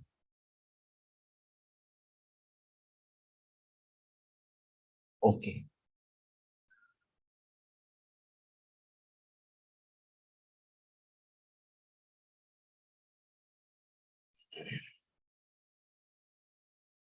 Om Jnana-Timirandasya Jnana-Anjana-Shalakaya Chakshurunmilitam Jena Tasmas Namo Vishnu-Padaya Krishna-Krishnaya Srimate Bhakti-Vedanta Swami Namaste Saraswati Devi Gaurabala Pracharya Nirvishesha Shubhada Prasada. Hare Krishna. So all, I want to say that according to Shnaraj Kaviraj Goswami, was explaining Chaitanya Charitamrita that describing about devotees It is very difficult, then Lord. Krishnadas Kaviraj Goswami வந்து சைத்தன்ய சரிதாமத்தை சொல்லியிருக்காரு, ஒரு பக்தரை பத்தி எடுத்து சொல்றது அப்படிங்கிறது மிகவும் சிரமமான ஒரு விஷயம். I don't know. Different places about the glorification of the devotees.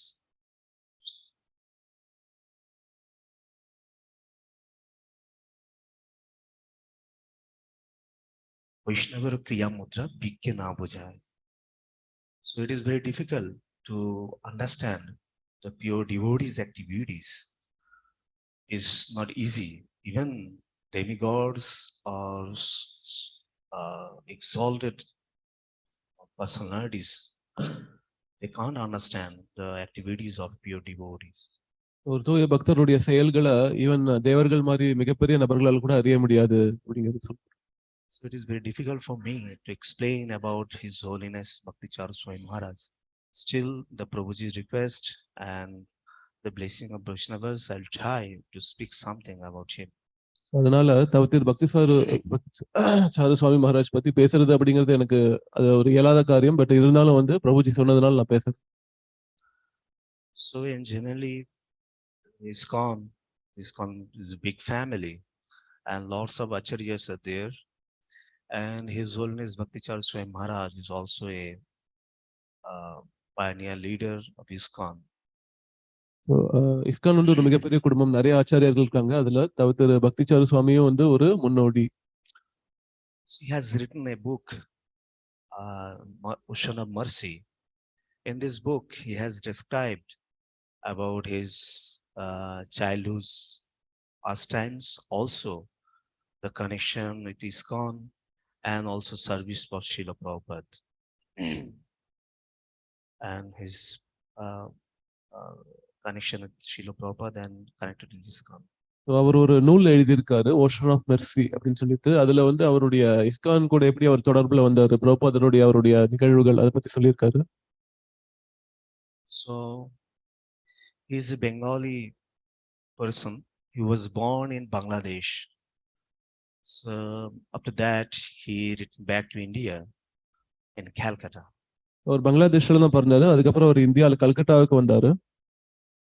See, he was born in a royal family. His father was a jamidar in Bangladesh, and only for his grandmother request, his mother went to Bangladesh, and when he was born, he returned back to India. அவர் வந்து அவருடைய தந்தை ஒரு ஜமீன்தார், அவருடைய தாய் அவருடைய பாட்டியுடைய சொல்ற பேர்ல வந்து அவங்க அம்மா வந்து பங்களாதேஷ்க்கு போய் அதுக்கப்புறம் அவர் பிறந்தார். His father was a passionate person. That time he had 3 cars most probably, and he is actually connected with film industry. He is a actually producer of film industry. அவருடைய அப்பா வந்து ஒரு மிகப்பெரிய நபர், அவர்கிட்ட 3 கார்கள் கூட இருந்தது. ஸோ அவர் வந்து ஒரு திரைப்பட ப்ரொடியூசரும் கூட. We can see in Maharaj's life also, he is very much passionate to do something. அவர் எப்பயுமே ஏதாவது பண்ணணும்னு சொல்லி நினைச்சிருக்காரு. He told in his books he gets passion from his father because his father was a passionate person. He always tried to do something or innovative mode. So என்னுடைய தந்தை மாதிரியே நானும் வந்து ஏதாவது புதுசா ஏதாவது செய்யணும் அப்படிங்கிறது வந்து மகாராஜ் சொல்லுவார், அந்த புக்ல கூட எழுதியிருக்காரு. But when he was 4 years or 5 years, his mother has been passed and tuberculosis disease. அவருக்கு 4-5 வயசு இருக்கும்பொழுது அவங்களுடைய தாய் வந்து இந்த டியூபர்குலோசிஸ் அப்படிங்கிற நோயினால இறந்துட்டாங்க. So this situation is very painful for him because he is just a child, but his mother was so affectionate to him, and his mother was explaining about Mother Ganga on the roof of his house. So அது வந்து அவருக்கு ரொம்ப ஒரு துன்பகரமான நிகழ்ச்சியா இருந்தது. அவருடைய தாய் அவங்க கிட்ட ரொம்ப அன்போட இருந்தாங்க. ஸோ ஒரு வாட்டி அவங்களுடைய தாய் வந்து அவர்கிட்ட கங்கா தேவி பத்தி அவங்க வீட்டு மொட்டை மாடியில சொல்லி கொடுத்துட்டு இருந்தாங்க. There are 2 brothers, elder brothers, and he is younger brother, and there was a sister also. He's a 3 children their father has. So அவங்களுக்கு வந்து 2 அண்ணன்மார்கள் அப்புறம் ஒரு தங்கையும் கூட உண்டு. So when he was 5 years, see, his mother was attacked by this tuberculosis disease. So he don't know anything. And one day, his family members, especially his father, took him away from his mother and gave him his auntie's house. So அவருக்கு 5 வயசு இருக்கும்போது அவங்களுடைய தாய்க்கு வந்து இந்த tuberculosis அப்படிங்கிற நோய் வந்தது. அவருக்கு அப்ப எதுவுமே தெரியாது. ஒரு வாட்டி வந்து அவர வந்து அவருடைய தாய்கிட்ட இருந்து பிரிச்சு அவருடைய அத்தையோட வீட்ல அவங்க அப்பா வச்சிருக்காரு. It is quite natural in material world. There is a deep relation between child and mother. When he was away from his mother, he always tried to meet his mother. So இந்த பௌதிக உலகத்துல பார்க்கலாம் ஒரு தாய்க்கும் அந்த குழந்தைக்கும் வந்து ஒரு மிக நெருங்கிய உறவு இருக்கு. அதனால தாய்கிட்ட இருந்து பிரிஞ்சு இருந்த போது தன்னோட தாயை எப்படியாவது பார்க்கணும்னு நினைச்சிட்டே இருந்தாரு. Finally, one day, his father brought him in his house. When he entered in the room, he was watching his mother was lying on the bed, and she is decorated by very nice garland, or in Bengali tradition, there is sindoor and sakhas, palas, or nice saris. But his mother was lying on the bed. அதுக்கப்புறம் ரொம்ப நாள் கழிச்சு அவங்க அப்பா வந்து அவரை கூட்டிட்டு வந்தாரு அம்மா கிட்ட. அப்ப வந்து அவங்க அம்மா வந்து கிடத்தப்பட்டிருந்தாங்க பெட்ல. அவங்களுக்கு நிறைய டெக்கரேஷன் எல்லாம் பண்ணாங்க. சாரி, அப்புறம் செந்தூரம் அதெல்லாம் இட்டு இருந்தாங்க. In this time, there is no medicine for tuberculosis, and it is also infectious also. So when he entered in this house, he saw his mother. He suddenly go there and went there and tried to embrace his mother, but other relatives are keeping away. அந்த காலத்துல வந்து tuberculosis வந்து மருந்து இல்லாத ஒரு நோய். அப்புறம் அது வந்து மற்றவங்களுக்கு பரவவும் செய்யும். அதனால இந்த குழந்தை வந்து அவங்க அம்மா கிட்ட போய் அவங்கள கட்டி அணைக்கணும்னு நினைச்சது. ஆனா வந்து மத்தவங்க எல்லாம் தடுத்துட்டாங்க. He did not understand his mother has passed away from this world. So he went to another room, and then his funeral activities was happened that time. அவருக்கு வந்து அந்த அம்மா இறந்துட்டாங்க அப்படிங்கறத புரிஞ்சிக்க முடியல. ஸோ அவர் பக்கத்து ரூமுக்கு போயிட்டாங்க. அதுக்கப்புறம் அந்த தாயுடைய அந்த இறுதி சடங்குகள் நடந்தது. After the diminished his mother, his father was totally hopeless, and he stopped everything. Actually, stopped everything, and he's just staying in his house. So அதுக்கப்புறம் அவருடைய தந்தை வந்து ரொம்ப மனமுடைந்து போயிட்டாரு. அவர் எல்லாத்தையுமே நிறுத்திட்டு அவருடைய வீட்டிலேயே இருந்தாரு. So his father then totally hopeless, and in this way, this family's economic condition is totally broken down. அதனால அவங்களுடைய பொருளாதார நிலை வந்து ரொம்ப கீழே வந்துட்டே இருந்தது. And mother Maharaj has a desire in childhood. He want to read in good school, but his father was totally hopeless. He can't do anything. Actually, he was staying in house. Then his aunties actually took him as a local school, and in this way, he was doing his education. இப்போ மகாராஜுக்கு வந்து அப்போ வந்து பள்ளிக்கு போகணுங்கிற ஆர்வம் நிறைய இருந்தது. But அவருடைய தந்தை வந்து இந்த மாதிரி பொருளாதார நிலை ரொம்ப தாழ்ந்துட்டதுனால எதுவும் பண்ண முடியல. அதுக்கப்புறம் அவங்களுடைய அத்தை தான் வந்து அவங்களை படிக்க வச்சாங்க. That is the story of his childhood past time, and now I trying to speak something his young age. And he finally did his study from BSc from actually from Assam University. அவருடைய இளமை பருவத்தை பத்தி நான் பேச போறேன். அவர் வந்து தன்னுடைய கல்வியை வந்து அசாம் மாநிலத்துல பேசி அப்படிங்கிற இடத்துல பண்ணார். After the study, he wanted to join the Indian army actually Air Force, because he know the driving of the aeroplane also.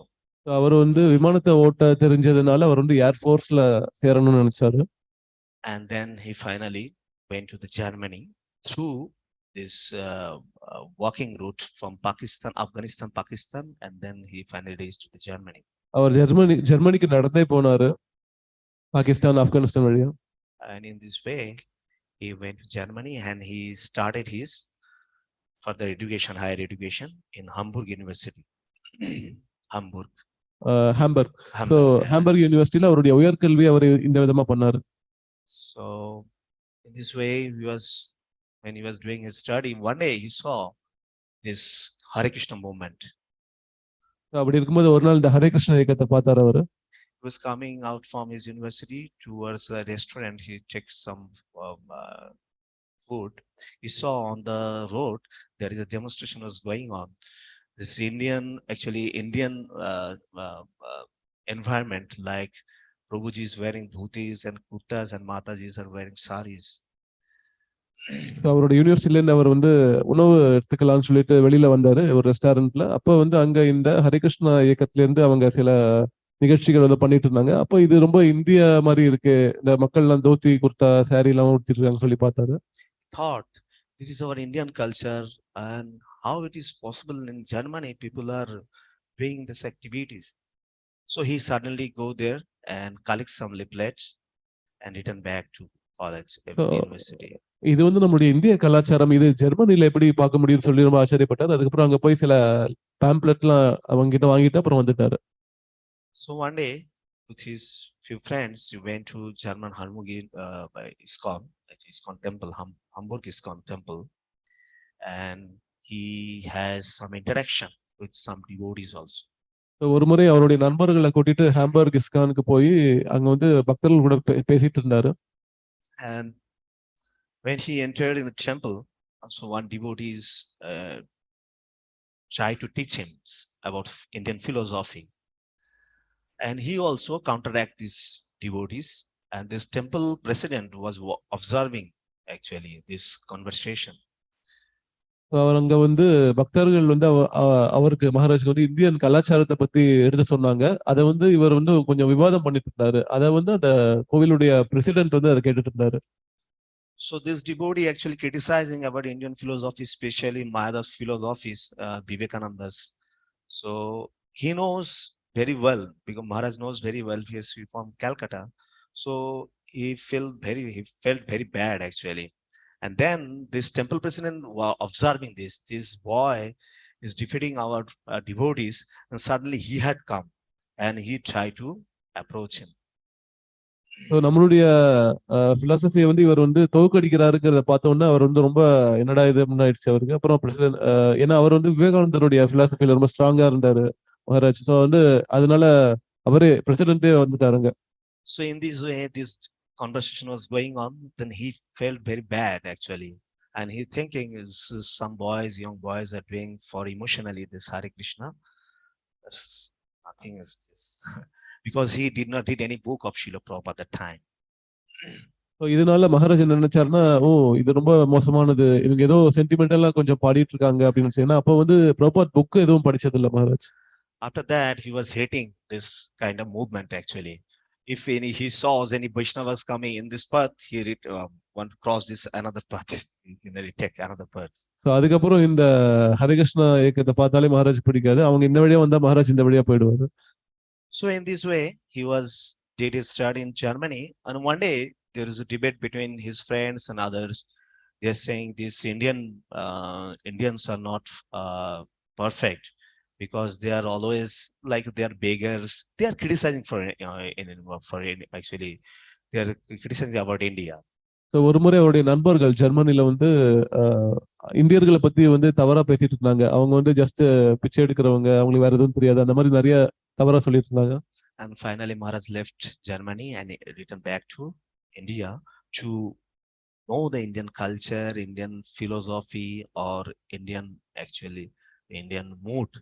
So அதுக்கப்புறம் மகாராஜ் வந்து இந்தியாவுக்கு வந்தார். இந்தியாவுடைய கலாச்சாரம், அதனுடைய பிலாசபி, அந்த மூட தெரிஞ்சுக்கணும் அப்படின்னு சொல்லிட்டு, especially spirituality, அந்த ஆன்மீகத்துல. And he returned back to India. He just came Delhi to flight, and from Delhi he went to the Himalayas. அவர் வந்து ஃப்ளைட்ல டெல்லி வந்துட்டு டெல்லியில இருந்து இமயமலைக்கு சென்றார். Because if we want to learn about spirituality, we need a guru. So he went to Himalayas and searching for his guru. ஏன்னா ஆன்மீகத்தை பத்தி தெரிஞ்சுக்கணும்னா ஒரு குரு அவசியம். அதனால அவர் வந்து இமயமலைக்கு போனார் ஒரு குருவை தேடி. And Himalayas he met different kind of yogis and babajis and interact with them, but he can't satisfied. பல யோகிகள் பாபாஜிகள் கூட பேசினார் இமயமலையில, பட் அவருக்கு திருப்திகரமா எதுவும் கிடைக்கல. And he finally reached the Anandamayi ashram, famous guru or spiritual female guru Anandamayi Ma. He went his ashram and he decided and met with him, and there is a lot of conversation with him. Then he finally decided he is my spiritual master. அதுக்கப்புறம் அமிர்தானந்தமயி அவங்கள ஆனந்தமயி ஆனந்தமயி அப்படிங்கிறவர் போய் பார்த்தாங்க. So அங்க வந்து நிறைய விதமான உரையாடல்கள் நடந்தது. அதுக்கப்புறம் ஓகே இவங்க தான் என்னுடைய ஆன்மீக குருன்னு சொல்லி அவங்க நினைச்சாங்க. And then finally on the evening when Mata Anandamayi Ma giving darshan to the disciples, and he wanted to approach him as to take him as a disciple. So ஒரு சாயங்காலம் வந்து ஆனந்தமயி அம்மா வந்து என்ன பண்ணாங்கன்னா அவங்க தர்ஷனம் கொடுத்துட்டு இருந்தாங்க. அப்போ வந்து இவர் மகாராஜ் போறாரு. ஓகே இவர் தான் என்னுடைய குருன்னு எடுத்துக்கலாம்னு சொல்லிட்டு. But on that day, Anandamayi Ma told him, "No, you are not my disciple. You have a spiritual master. He will come in your life, and you will become also famous one day, because lots of people will take shelter in your lotus feet also." அப்ப அவங்க என்ன சொன்னாங்கன்னா, இல்ல நான் உன்னுடைய குரு கிடையாது. உன்னுடைய குரு உன்னை ஒரு நாள் வருவாரு. ஸோ நீ வந்து நீயும் ஒரு மிகப்பெரிய நபரா வருவ. உனக்கு அடியில நிறைய பேர் வந்து சரணம் எடுத்துக்குவாங்கன்னு சொல்லி சொன்னாங்க. So in this way, he totally broken down there, because he was searching a guru for his spiritual life, because he was trying, because material, he don't like actually his material life. He want to progress in spiritual life. So when Anandamayi Ma actually disagreed to give him initiation, he is totally broken. So Anandamayima வந்து அவங்களுக்கு தீட்சை கொடுக்க முடியாதுன்னு சொன்ன உடனே அவர் ரொம்ப உடைஞ்சு போயிட்டாரு. ஏன்னா அவர் ஆன்மீக வாழ்க்கையில முன்னேறுவதற்கு வந்து ஆன்மீக குரு அவசியம்னு நினைச்சிட்டு இருந்தாரு. And then he finally returned back to his home, Calcutta, and he was staying in his house. அவர் கல்கட்டால தன்னுடைய இல்லத்துக்கு திரும்பினார். அதுக்கப்புறம் And one day his friend, he was also a friend when he was studying in Germany. This person also take initiation from Srila Prabhupada, and he is now a devotee of ISKCON. He had come to his house one day. ஒரு முறை அவருடைய நண்பர் அவருடைய வீட்டுக்கு வந்திருந்தாரு. அவர் வந்து Srila பிரபுபாதர்கிட்ட initiation தீட்சை எடுத்து பக்தரா இருந்தார், இஸ்கான் பக்தரா இருந்தார். His name is Sarvabhavna Prabhu. He is now alive still. So he came to his house and saw this boy is wearing dhuti kurtas and totally shaped, because in Germany he has a long hair and also beard also. But now he's fully shaved, and he cut his hair totally shaved. So when he saw him, he is suddenly astonished. How it is possible you become like that? So அந்த நண்பர் வந்து ஜெர்மனில அவர் கூட படிச்சவர். அப்ப வந்து அவருக்கு பெரிய தாடி முடியெல்லாம் வச்சிட்டு இருந்தாரு. ஆனா இப்ப பார்த்தோம்னா இஸ்கான் பக்தரானோன்னா முடியெல்லாம் கட் பண்ணிட்டு ஷேவ் பண்ணிட்டாரு, தாடி ஷேவ் பண்ணிட்டாரு, கிளீனா இருக்கு. எப்படி இது மாதிரி தோத்தி குர்தா போட்டுட்டு இருக்காரு, எப்படி இந்த மாதிரி சொல்லி ஆச்சரியப்பட்டாரு, கேட்டாரு. And then Sarvabhavna Prabhu told him, "Yes, I had taken initiation from Srila Prabhupada. I am a devotee of ISKCON, and I am doing some service in ISKCON, Miss probably Bombay or Delhi. I was forgotten.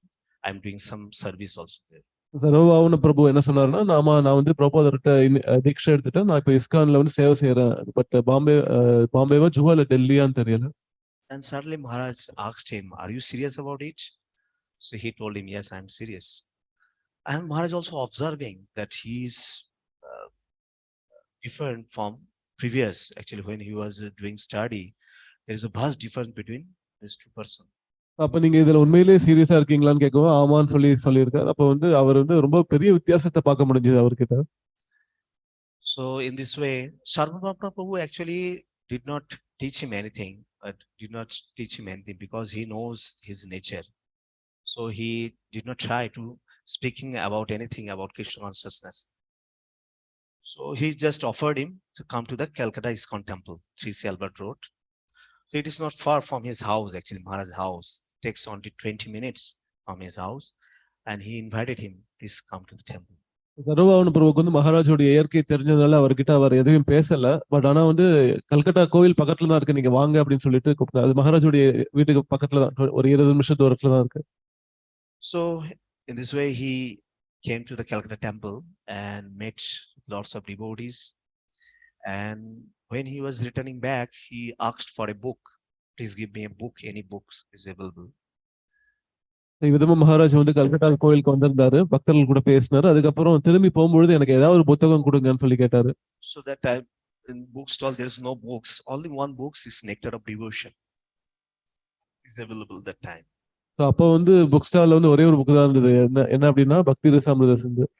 And Maharaj just take this book and return back to home and started to reading this book.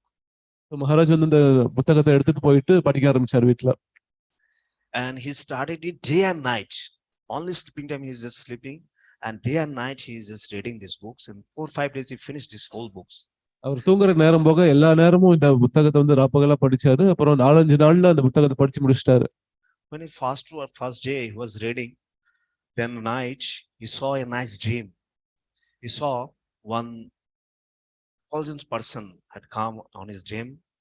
His Lord is totally light on him, and he was sitting on bear session. That time Maharaj don't know what is called bear session. Was sitting on the bear session. The is like a very powerful person he saw in his dream. அப்ப முதல் நாள் படிச்சுட்டு அன்னைக்கு இரவு தூங்கும் பொழுது அவருடைய கனவுல வந்து ஒரு நபர் வந்தார். ரொம்ப பயங்கர ஒளிமிக்க ஒரு நபர் வந்தார். அவர் ஒரு வியாசாசனத்துல அமர்ந்திருந்தார். பட் அப்ப வந்து மகாராஜுக்கு வியாசாசனா என்னன்னு தெரியாது. ரொம்ப ஒரு சக்தி வாய்ந்த நபர் மாதிரி தெரிஞ்சார். He was actually Srila Prabhupada. அவர் பிரபுபாதர் தான். He did not see Srila Prabhupada before that, and even picture also. அதுக்கு முன்னாடி அவர் ஸ்ரீல பிரபுபாதரை பார்த்தது கிடையாது. அப்புறமும் கூட பார்த்தது இல்ல. So in this way, you know, there is a deep connection between his spiritual master and with Maharaj. So இவ்விதமா அவருடைய ஆன்மீக குருவுக்கு வந்து அவர் ஒரு உறவு ஏற்படுது. So in future also you see, when he finished these books, he thought this, I'll go to Mayapur, or especially those places Mahaprabhu did his first times. Okay, he wanted to visit these places. So அதுக்கப்புறம் அவர் வந்து மகாபிரபுவுடைய லீலா ஸ்தலங்கள் பார்க்கணும்னு சொல்லி நினைச்சாரு. So in this way he went to Mayapur in this evening time. Actually he went to Mayapur, and that time actually Sandharati was going on. He entered the temple. So Mayapur கோவிலுக்கு அவர் போனாரு. அங்க வந்து சந்தியா ஆரத்தி நடந்துட்டு இருந்தப்போ மாலையில. And that time in foreign devotees, after that Sandharati, there's a Gita class was given by a foreign devotees.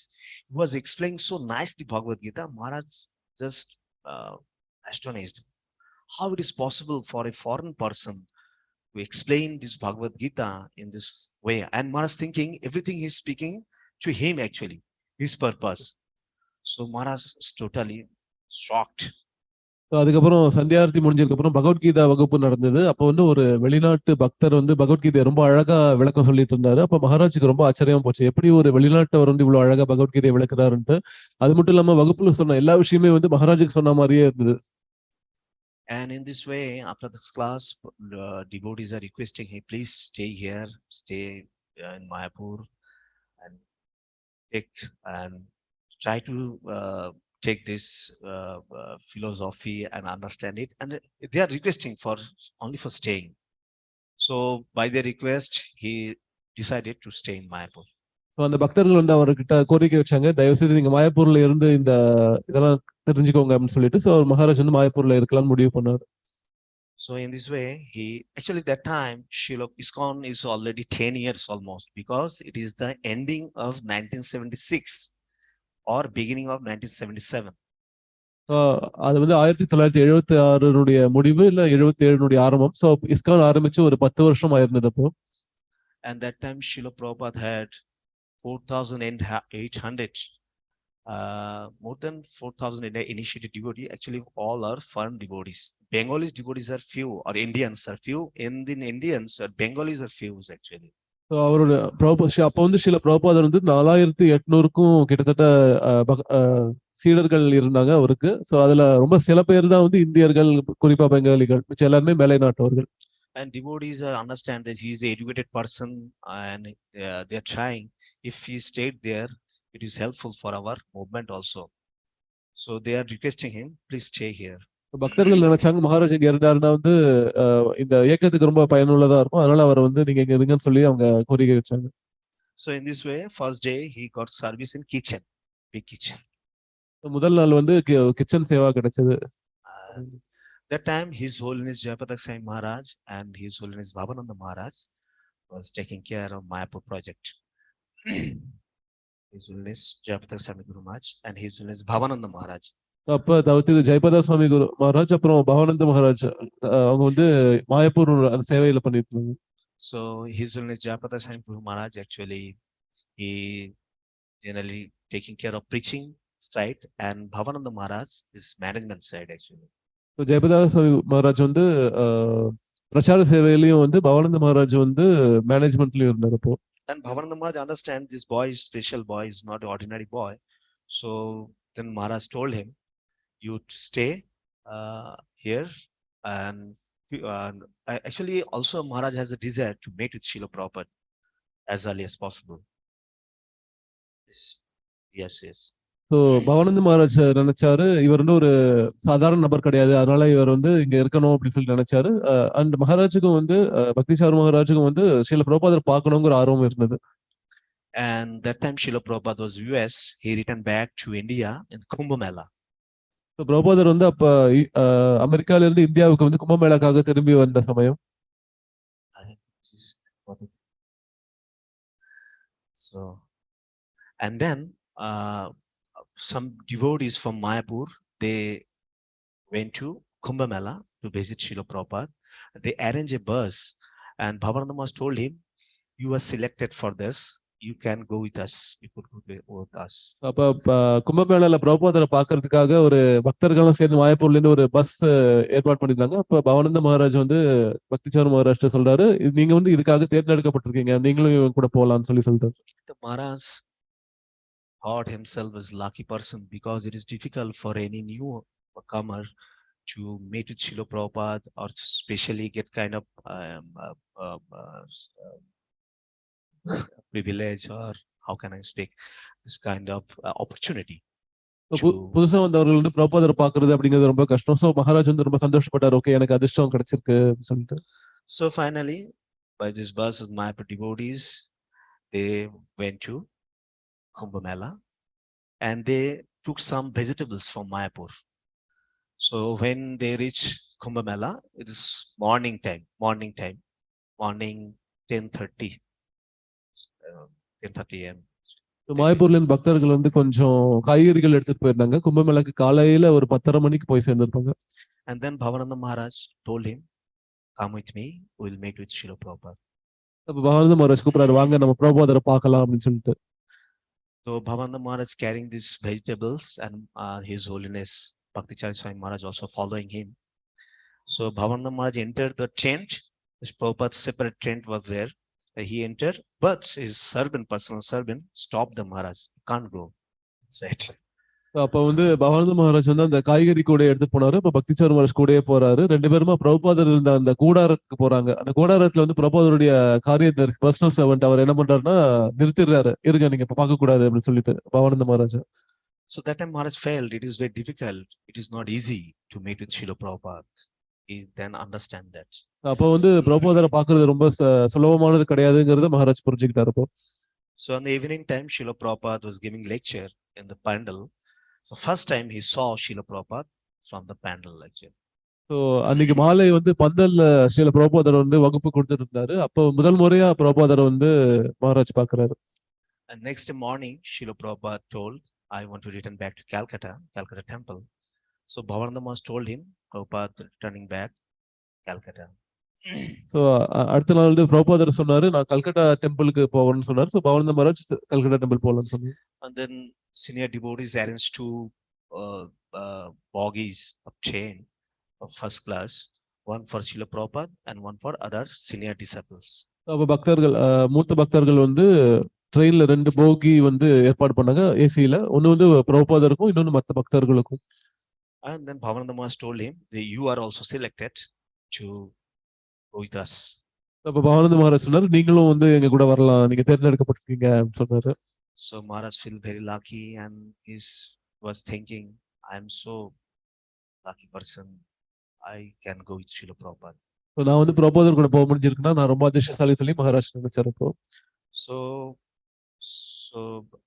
on the morning when train was running, this Srila Prabhupada was sitting on his room, actually chain, and other senior disciples, His Holiness JayaGopinatha Swami Maharaj, the Calcutta Mandir President, and His Holiness Tamal Krishna Goswami Maharaj, and other Maharaj also staying in the same kamra. அப்ப காலையில பிரபோதர் வந்து அவருடைய இடத்துல இருந்தாரு. அவர் கூட மூத்த பக்தர்களான இதழ்னஸ் ஜெயபதா சுவாமி மகாராஜ், தமால் கிருஷ்ண கோஸ்வாமி மகாராஜ், அப்புறம் கல்கட்டா கோயிலுடைய பிரசிடென்ட் எல்லாருமே அவர் கூட இருந்தாங்க. And Maharaj was staying in another kamra or bogi where he was doing his morning chanting actually. அப்ப இன்னொரு போகியில வந்து மகாராஜ் வந்து அவருடைய காலை ஜபத்தை பண்ணிட்டு இருந்தாரு. And that time Bhavananda Maharaj had come and he told him, let's come with me. I'll meet. I will actually present in front of you of Srila Prabhupada. அப்ப பவானந்த மகாராஜ் வந்து கூப்பிட்டாரு, வா நான் உன்னை வந்து பிரபோதர்கிட்ட கூட்டிட்டு போறேன்னு சொல்லிட்டு. But that time Maharaj was feeling afraidness. He was thinking, I am so simple person and I have lots of desire lust in my heart. How can I come to this liberated soul? So he will easily read my everything in my heart. So that time he was feeling very afraidness. He was speaking. So Bhavananda Maharaj, I do not want to meet Srila Prabhupada. I want to stay alone here. அப்ப மகாராஜ் சொன்னாரு, என்னுடைய இதயத்துல வந்து காமம் அந்த மாதிரி நிறைய கெட்ட விஷயங்கள்லாம் இருக்கு. நான் வந்து எப்படி மகாராஜ் பிரபோதர் பார்க்க முடியும்? அவர் வந்து இதெல்லாம் ஈஸியா கண்டுபிடிச்சிருவாரு. அதனால எனக்கு பயமா இருக்கு, நான் இங்கே இருந்துக்கிறேன்னு சொல்லி சொன்னாரு. And then Bhavananda Maharaj drag him, catch his hand and drag him and open the door and push him in front of Srila Prabhupada. அப்ப பவானந்த மகாராஜ் வந்து மகாராஜனுடைய கையை பிடிச்சு இழுத்துட்டு போய் அந்த பிரபோதர் போகி ரூம திறந்து பிரபோதர் முன்னாடி தள்ளி விட்டார் Maharaja. Suddenly he offers his obeisances, Annavat Pranam, and he reciting lots of slokas, whatever he knows that time. He was reciting all the slokas in front of Srila Prabhupada. Maharaj வந்து சாஷ்டாங்க நமஸ்காரம் பண்ணிட்டு பிரபோதர் முன்னாடி என்னென்ன ஸ்லோகம் தெரியுமோ எல்லாத்தையுமே சொல்லிட்டு இருந்தாரு. And when Srila Prabhupada saw him, he told him, you can sit beside me. அப்ப பிரபோதர் வந்து சொன்னாரு, நீ என் பக்கத்துல உட்காந்துக்கோன்னு சொல்லிட்டு. It is very painful for him, or and this situation is very bad because lots of senior devotees are there, and Srila Prabhupada telling him repeatedly, please sit beside me. Same asana actually. அங்க வந்து எல்லா மூத்த பக்தர்களும் இருந்தாங்க. அதுக்கு முன்னாடி சில பிரபோதர் சொன்னாரு, நீ என்னோட பக்கத்துல அதே ஆசனத்துல உட்காருன்னு சொல்லி சொன்னாரு. அப்ப மகாராஜ் நிலைமை வந்து வேற மாதிரி இருந்தது. So Srila Prabhupada repeatedly told him, Prabhupada was telling him, but Maharaj is standing in front of him. 3 times he told him, then Prabhupada told him, please be seated here. And then finally Maharaj sat there. So பிரபோதர் சொன்னாலும் வந்து அவரு உட்காராம முன்னாடி இருந்துட்டு இருந்தாரு. அதுக்கப்புறம் 3 முறை பிரபோதர் சொன்னதுக்கு அப்புறம் நீங்க உட்கார்ந்துதான் ஆகணும்னு சொன்னோம்னா மகாராஜ் வந்து உட்கார்ந்தாரு. And told him, you will from today you will translate my books in Bengali language. அப்ப பிரபோதர் சொன்னாரு, இன்னில இருந்து நீ என்னுடைய நூல்களை வந்து பெங்காலி மொழியில மொழிபெயர்க்கணும்னு சொல்லி சொன்னாரு. See, in this way we can see there is a relation between spiritual master and also his disciples. The beginning, on the first meeting, he has given him instruction to translate his books in Bengali. Before that, lots of devotees tried to translate these books in Bengali form, but Srila Prabhupada did not satisfy their translation. So in the first meeting, he told him, just translate all my books in Bengali. இவ்விதமா முதல் சந்திப்பிலேயே வந்து பிரபோதர் வந்து அந்த சேவை, அந்த instruction Ajna அதை வந்து இவர் கொடுத்தாரு. அதுக்கு முன்னாடி நிறைய பக்தர்கள் வந்து பிரபோதருடைய புக்கை வந்து பெங்காலில மொழிபெயர்க்க நினைச்சாங்க. பட் அது பிரபோதருக்கு திருப்திகரமா இல்ல. சோ அன்னைக்கு வந்து மகாராஜா நீங்க மொழிபெயருங்கன்னு சொல்லி சொன்னாரு. So after that, Maharaj returned back to Calcutta, and for a few days he became a servant of Srila Prabhupada. அதுக்கப்புறம் மகாராஜ் கல்கட்டா கோவிலுக்கு போயிட்டு சில நாட்கள்லயே வந்து பிரபோதருடைய சேவகரானாரு. And he was cooking for Srila Prabhupada. Prabhupada personally instructed him, you stay with me always. பிரபோதர் வந்து நீ என் கூட எப்பயுமே இருன்னு சொன்னதுனால அவர் கூட இருந்தாரு. அந்த பிரபோதருக்கு வந்து ஒரு சமையல் செய்தார். From Calcutta they returned back to Mayapur, and that time His Holiness Tamal Krishna Goswami Maharaj was the secretary of Srila Prabhupada for all over the world actually. He's a permanent secretary of Srila Prabhupada. அதுக்கப்புறம் அவங்க மாயாப்பூர் போனாங்க. அப்போ வந்து தமால் கிருஷ்ண கோஸ்வாமி மகாராஜ் தான் வந்து பிரபோதருடைய காரியதரிசியா இருந்தாரு. And then Maharaj started his translation and Prabhupada rectified him, and gradually in this way it is easy access to Srila Prabhupada for him. because that time so proper disciple can't go to Srila Prabhupada also, because he was so busy, and it is not possible for any disciple for take darshan of Srila Prabhupada, or only for take darshan. Waiting a discussion is not possible. So, but Maharaj has this kind of opportunity. He can easily access to Srila Prabhupada. Anytime he can go and meet with him and discuss with him. அதுக்கப்புறம் மகாராஜ் வந்து பிரபோதருடைய புத்தகங்களை வந்து பெங்காலில மொழிபெயர்க்க ஆரம்பிச்சாரு. அப்ப வந்து அதை பிரபோதர்கிட்ட போய் பிரபோதர் அதை வந்து கரெக்ட் பண்ண சீர்திருத்தம் பண்ணுவார். ஸோ இவ்விதமா வந்து பிரபோதருடைய சீடர்கள் கூட அவரை வந்து நேரடியா பாக்குறதுக்கான வாய்ப்பு கிடைக்காம இருந்தது. ஸோ அப்பயும் கூட மகாராஜால வந்து பிரபோதர் ரொம்ப எளிதா இந்த முறை மூலமா அணுக முடிஞ்சது. In this way, Maharaj was doing service for Srila Prabhupada, still Srila Prabhupada disappearance. So பிரபோதருடைய மறைவு வரைக்கும் வந்து அவர் இந்த சேவையிலே இருந்தாரு. And last 7 or 8 months or 9 months in 1977, few devotees knows that the Srila Prabhupada activities are last days Srila Prabhupada activities. So ஒரு 7-8 மாசம் 1977 கடைசியில தான் தெரியும் பிரபோதருடைய கடைசி நாட்கள்ல அவர் இருக்காரு. சில பக்தர்கள் மட்டும் தான் தெரியும். So one of them, His Holiness Bhakti Swami Maharaj, knows exact pastimes of Srila Prabhupada for 9 months, last 9 months or 10 months. பக்தி சாரு மகாராஜுக்கும் தெரியும் கடைசி 9 மாசங்கள் தான் இப்ப பிரபோதருடைய அந்த லீலைகள் நடந்துட்டு இருக்குன்னு சொல்லிட்டு. And after a few days, he became a personal secretary for Indian affairs. For Indian affairs, personal secretary. For only for Indian affairs. So இந்தியாவுடைய காரியதரிசியா பிரபோதர் வந்து மகாராஜ் இருந்தாரு அப்போ. And then Srila Prabhupada told him, you stay with Tamal Krishna Goswami Maharaj in the same room. அப்ப வந்து தமால் கிருஷ்ண கோஸ்வாமி மகாராஜ் இருக்கிற அதே அறையில நீங்க தங்கிக்கோங்கன்னு சொல்லி பிரபுபாதர் சொல்லியிருந்தாரு. Because Tamal Krishna was more senior than him, because he's joined this movement at the beginning. Dhamaal Krishna Goswami Maharaj வந்து இஸ்கானுடைய ஆரம்பத்திலேயே சேர்ந்திருந்தார். அதனால அவர் ரொம்ப மூத்த பக்தர். But in this way, he was sharing the same room with Tamal Krishna Maharaj. But இருந்தாலும் அவருடைய அறையிலேயே வந்து மகாராஜ் தங்கி இருந்தார். So in this way, he was serving Srila Prabhupada, especially for cooking, for translation, and also other activities. And in this way, the days were passing. இவ்விதமா வந்து சமையல் மொழிபெயர்ப்பு இந்த சேவைகள்ல இதர சேவைகள்ல பிரபோதர் கூடயே வந்து மகாராஜ் இருந்தார். So finally, Srila Prabhupada from Rishikesh to Vrindavan for his final disappearance. இறுதியில பிரபோதர் வந்து ரிஷிகேஷ்ல இருந்து விருந்தாவன் வந்தாரு அவருடைய அந்த மறைவு சமயத்துல. So I was explaining the last days of Srila Prabhupada in Vrindavan, Krishna Balaram temple.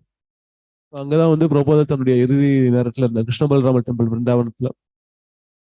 And final days is when Srila Prabhupada didn't want to take anything, but Maharaj always requests Srila Prabhupada, please take something. Please take some juice or anything. பிரபோதர் வந்து அப்ப எதுவுமே சாப்பிட மாட்டாரு அந்த இறுதி நாட்கள்ல. But Maharaj வந்து நீங்க ஏதாவது எடுத்துக்கோங்க, ஜூஸ் ஏதாவது எடுத்துக்கோங்கன்னு சொல்லி கேட்டுட்டே இருப்பார். And Prabhupada has some problem in his kidney. So one Kaviraj, he had come.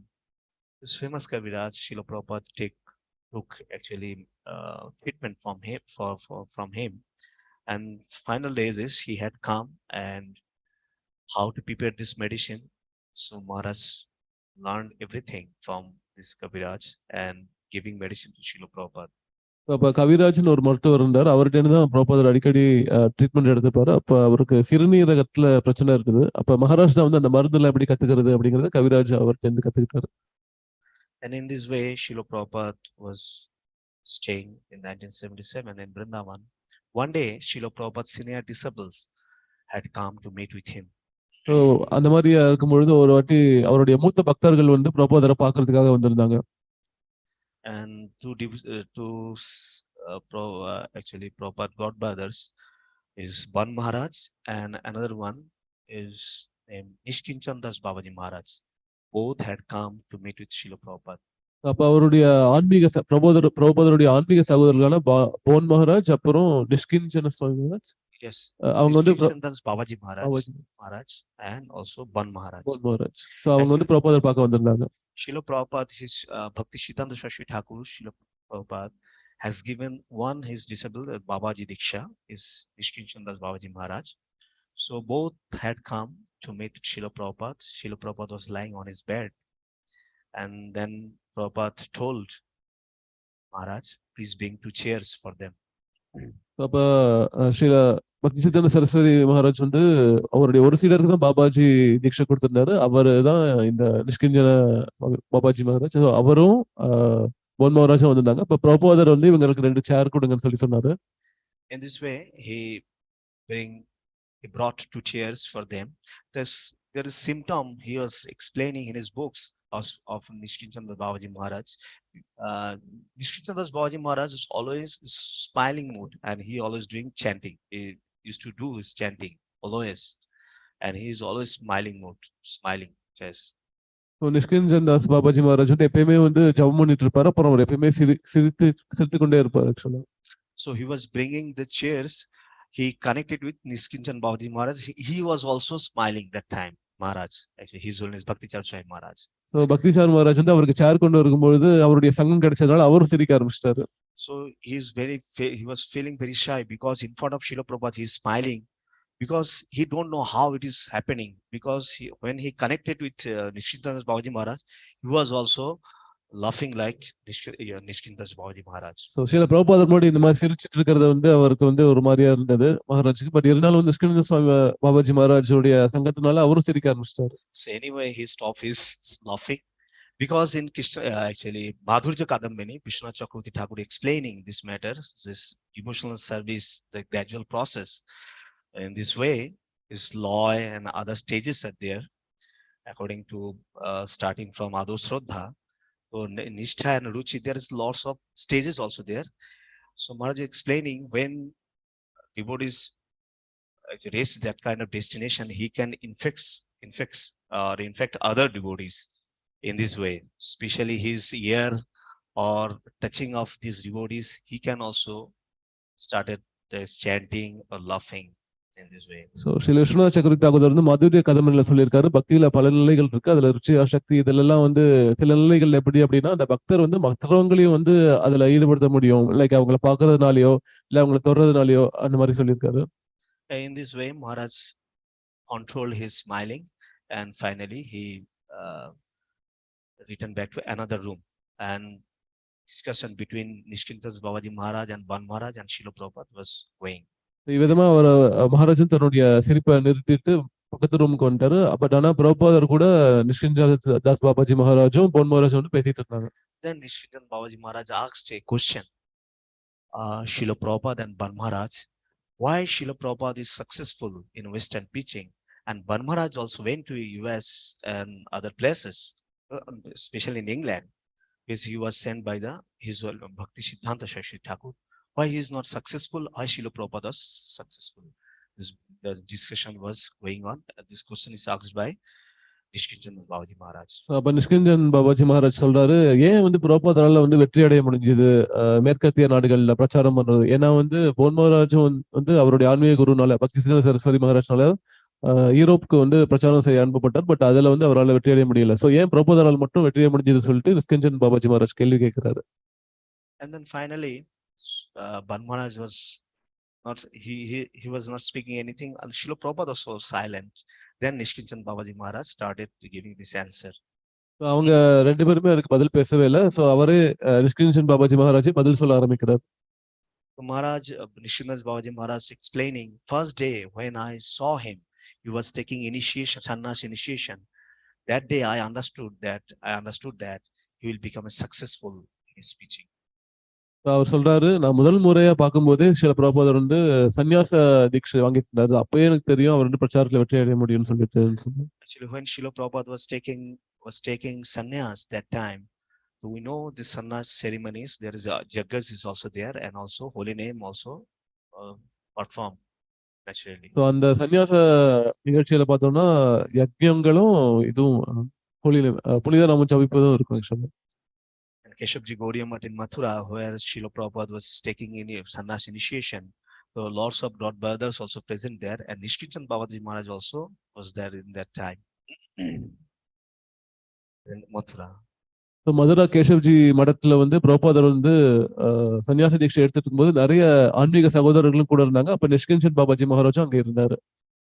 And in this way, when Srila Prabhupada, the mantras are reciting devotees, but they are trying to slow the Harinam Kirtan. Then Srila Prabhupada always encouraging the Harinam Kirtan. In this way, Maharaj is explaining, Nishkintan Babaji Maharaj, on that day I understand he has a deep faith in holy name. So அப்ப என்னாச்சுன்னா அந்த யாகங்கள் செய்யும்போது மந்திரங்கள் சொல்றதுனால பக்தர்கள் வந்து கீர்த்தனம் பண்ணதை வந்து கொஞ்சம் சத்தத்தை கம்மி பண்ணாங்க. பட் அதை பார்த்தோன்னு பிரபுபாதர் வந்து இல்ல நீங்க இன்னும் சத்தமா சவிங்கன்னு சொல்லி என்கரேஜ் பண்ணாரு. ஸோ அப்ப பார்க்கும்போதே தெரியும் அவருக்கு வந்து இந்த புனித நாமத்து மேல இருந்த அந்த ஆழ்ந்த நம்பிக்கையை நான் புரிஞ்சுக்கிட்டேன்னு சொல்லி நிஷ்கஞ்சன் பாபாஜி மகாராஜ் சொன்னார். So that Nishkintan Babaji finally explaining that, but Maharaj, you are a scholar, he is also a scholar in Sanskrit. Both of you are scholar in Sanskrit. Both of you know English very well. But still, you did not get success. He became successful because he has a deep faith in holy name. அப்ப நிஷ்கஞ்சன் பாபாஜி மகாராஜ் சொல்றாரு, நீங்க 2 பேருமே சமஸ்கிருத பண்டிதர்கள், உங்க 2 பேருக்குமே ஆங்கிலத்துல நல்லா பேச தெரியும். பட் இருந்தாலும் வந்து உங்களுக்கு வெற்றி கிடைக்கல, அவருக்கு கிடைச்சிருக்கு. ஏன் அப்படின்னா அவருக்கு அந்த புனித நாமத்தின் மேல இருந்த ஆழ்ந்த நம்பிக்கையினாலன்னு சொல்லி சொல்றாரு. So Maharaj, His Holiness Bhakti Swami Maharaj, his books and other way he explained lot of interaction of Srila Prabhupada last days is. Now I want to explain the last days is when Srila Prabhupada was leaving this planet. So இவ்விதமா வந்து பக்திசார் மகாராஜ் வந்து பிரபுபாதரை பத்தி நிறைய விஷயங்களை ஒரு புத்தகங்கள்ல எழுதுறாரு. அதுல அவருடைய கடைசி தினங்களை பத்தி நான் சொல்றேன். The final days is Srila Prabhupada stopped his total eating and he did not take anything. But His Holiness Bhakti Charu Maharaj, he was always staying with him, Srila Prabhupada. So he was trying to give something to Srila Prabhupada. பிரபுபாதர் வந்து எதுவுமே சாப்பிட்றதே இல்லை அவருடைய கடைசி தினங்கள்ல. So பக்திசார் Maharaj அவர் கூடயே இருந்ததுனால நீங்க ஏதாவது எடுத்துக்கோங்கன்னு சொல்லி எப்பயுமே கேட்டுட்டே இருந்தாரு. He always prepared some juice and try told Srila Prabhupada, please take something. ஒரு ஜூஸ் அந்த மாதிரி ஏதாவது ஒண்ணு கொடுப்பாரு, ஏதாவது எடுத்துக்கோங்கன்னு சொல்லி கேட்பாரு. But Prabhupada was not want to take anything. He did not want to take anything. Is lying on the bed and other devotees. That time, all devotees can allow for this Prabhupada room. They can come and they can massage Srila Prabhupada and chant Kirtan also. அப்ப வந்து ஆனா பிரபுபாதர் எதுவுமே எடுத்துக்கல. அந்த நேரத்துல வந்து பிரபுபாதர் வந்து அவருடைய படுக்கையில படுத்துட்டாரு. அப்ப வந்து எல்லா பக்தர்களுமே வந்து பிரபுபாதரை பார்க்கலாம், அவருக்கு மசாஜ் பண்ணலாம், அந்த மாதிரி இருந்தது. And Maharaj has a deep relation with Srila Prabhupada, and Prabhupada was so affectionate on him. And in this way, finally, I forgot something. And when he was in Mayapur, he had actually after joining after 3 months, he got Harinam Diksha and also Brahman Diksha same days. ஒரு விஷயத்தை நான் சொல்ல மறந்துட்டேன். மகாராஜ் வந்து full டைமா join பண்ணதுல இருந்து 3 மாசத்துல இருந்து அவருக்கு ஹரிநாம தீட்சை மற்றும் பிராமண தீட்சை ரெண்டுமே கொடுக்கப்பட்டது. And in Mayapur, and his name was JayaGopinatha Das. JayaGopinatha Das. So அவருடைய பேர் வந்து ஷீர்ச்சர் Gopinath Das. His first initiation name actually Harinam and Brahman Diksha.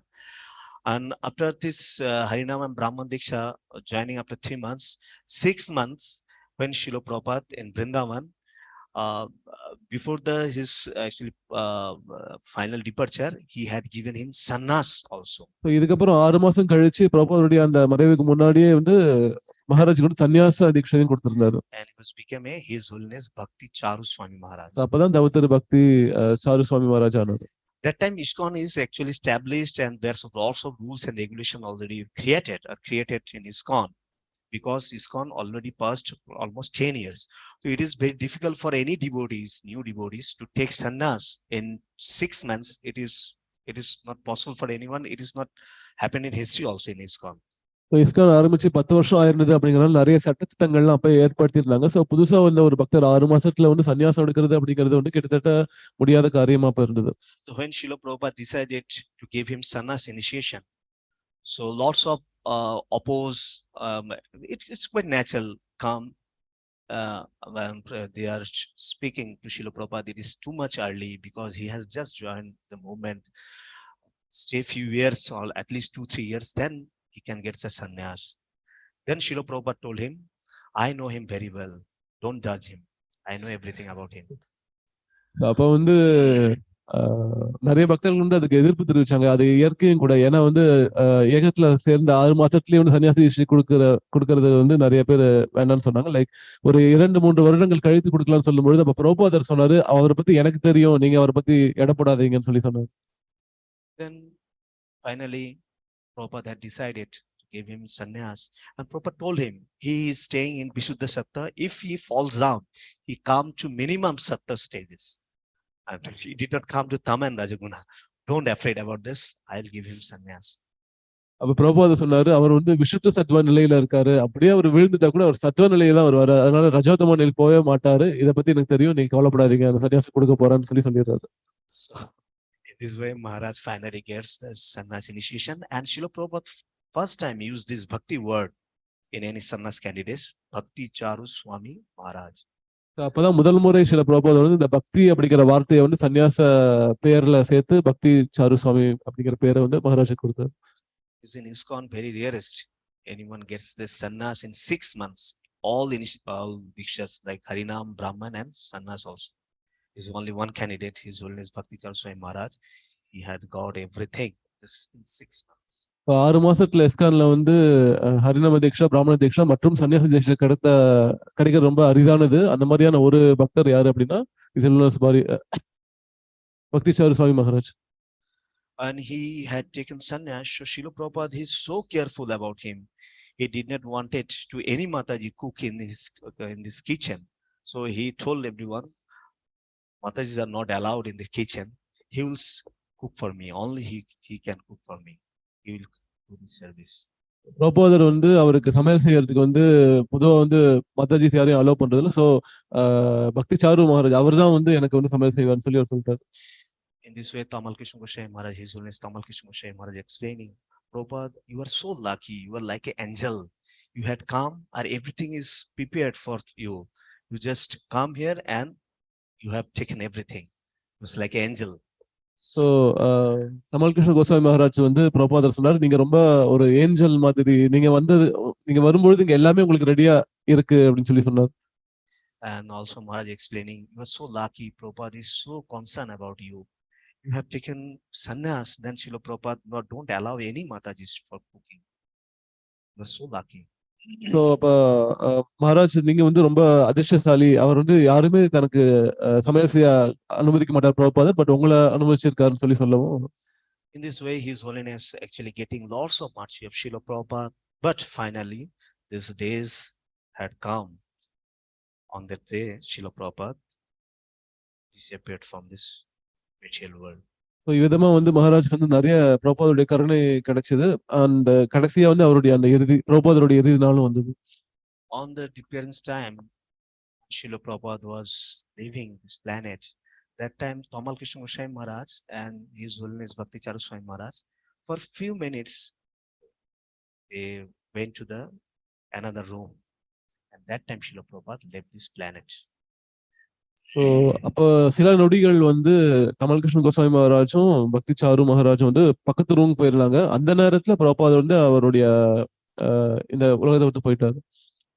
Later, that Jananivas Prabhu was explaining one day about Maharaj's glorification. One Mataji, his proper disciple, saw in his dream this Prabhupada had come in front of him, and he asked Srila Prabhupada, where are you living now? Yes. அப்புறம் பிரபுபாதருடைய அந்த glorification போது ஜனநிவாஸ் பிரபு சொல்லியிருந்தாரு, பிரபுபாதருடைய ஒரு சீட ஒரு Mataji disciple அவங்க பிரபுபாதர் வந்து அவருடைய கனவுல வந்திருந்தாங்க. அப்ப வந்து நீங்க இப்ப எங்க இருக்கீங்கன்னு சொல்லி கேக்குறாங்க அந்த மாதாஜி பிரபுபாதர்.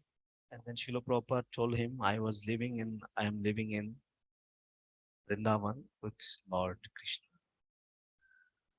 And அப்ப பிரபுபாதர் சொல்றாரு, நான் வந்து விருந்தாவனத்துல பகவான் கிருஷ்ணரோட இருக்கேன்னு சொல்லி சொல்றாரு. And then Prabhupada further explained that his Tamal Krishna Goswami and his Bhakti Charu Swami, they are so gentle. I can't live in front of him. So when they went to another room, I just left this planet. அப்ப அவர் சொல்றாரு, பக்தி sir Maharaj அப்புறம் தமல் கிருஷ்ண மகாராஜ் வந்து ரொம்ப மென்மையானவங்க. அவங்க இருக்கும்போது நான் இந்த உடலை என்னால விட முடியல. அதனால அவங்க பக்கத்து ரூம் போகும்போது நான் இந்த உலகத்தை விட்டு போயிட்டேன்னு சொல்றாரு. In this way, Maharaj staying because Srila Prabhupada is his only shelter actually that time, because he is new in ISKCON and he got lots of affection from Srila Prabhupada. When Srila Prabhupada left this planet, he became a totally vacant, or he is totally broken. அப்ப மகாராஜுக்கு வந்து பிரபுபாதர் தான் வந்து முழு அடைக்கலமா இருந்தாரு. அவர் இஸ்கான்ல ரொம்ப புதுசா அப்பதான் வந்திருந்தாரு. அண்ட் அவருக்கு வந்து பிரபுபாதர் வந்து ஆழமான அன்பு அவருக்கு கிடைச்சது. அப்ப பிரபுபாதர் வந்து இந்த உலகத்தை விட்டு கிளம்பவும் அவர் வந்து ரொம்பவே உடைஞ்சு போயிட்டார். So in this way, Maharaj, after the disappearance of Srila Prabhupada, he did not move anywhere. He was staying in Mayapur 2 years.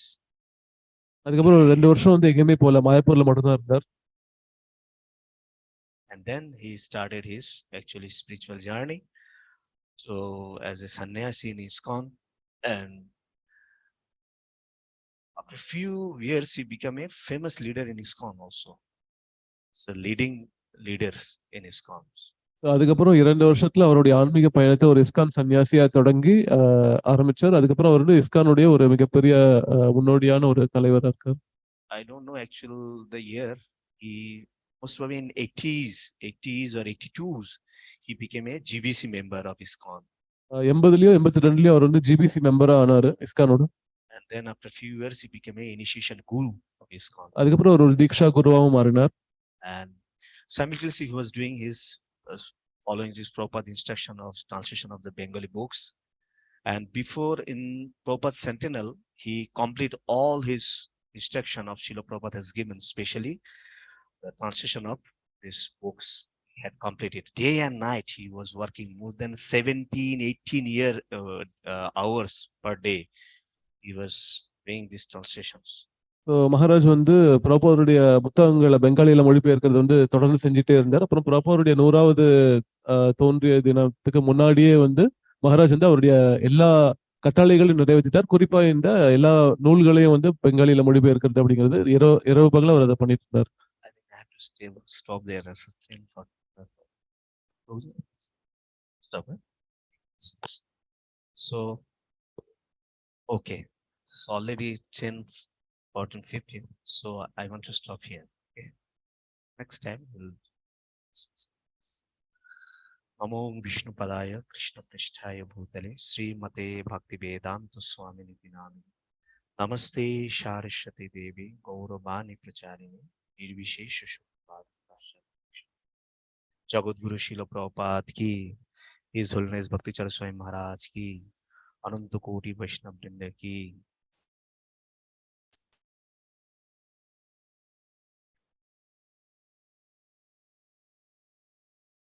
Hare Krishna. So நம்ம நம்முடைய மனமார்ந்த நன்றியை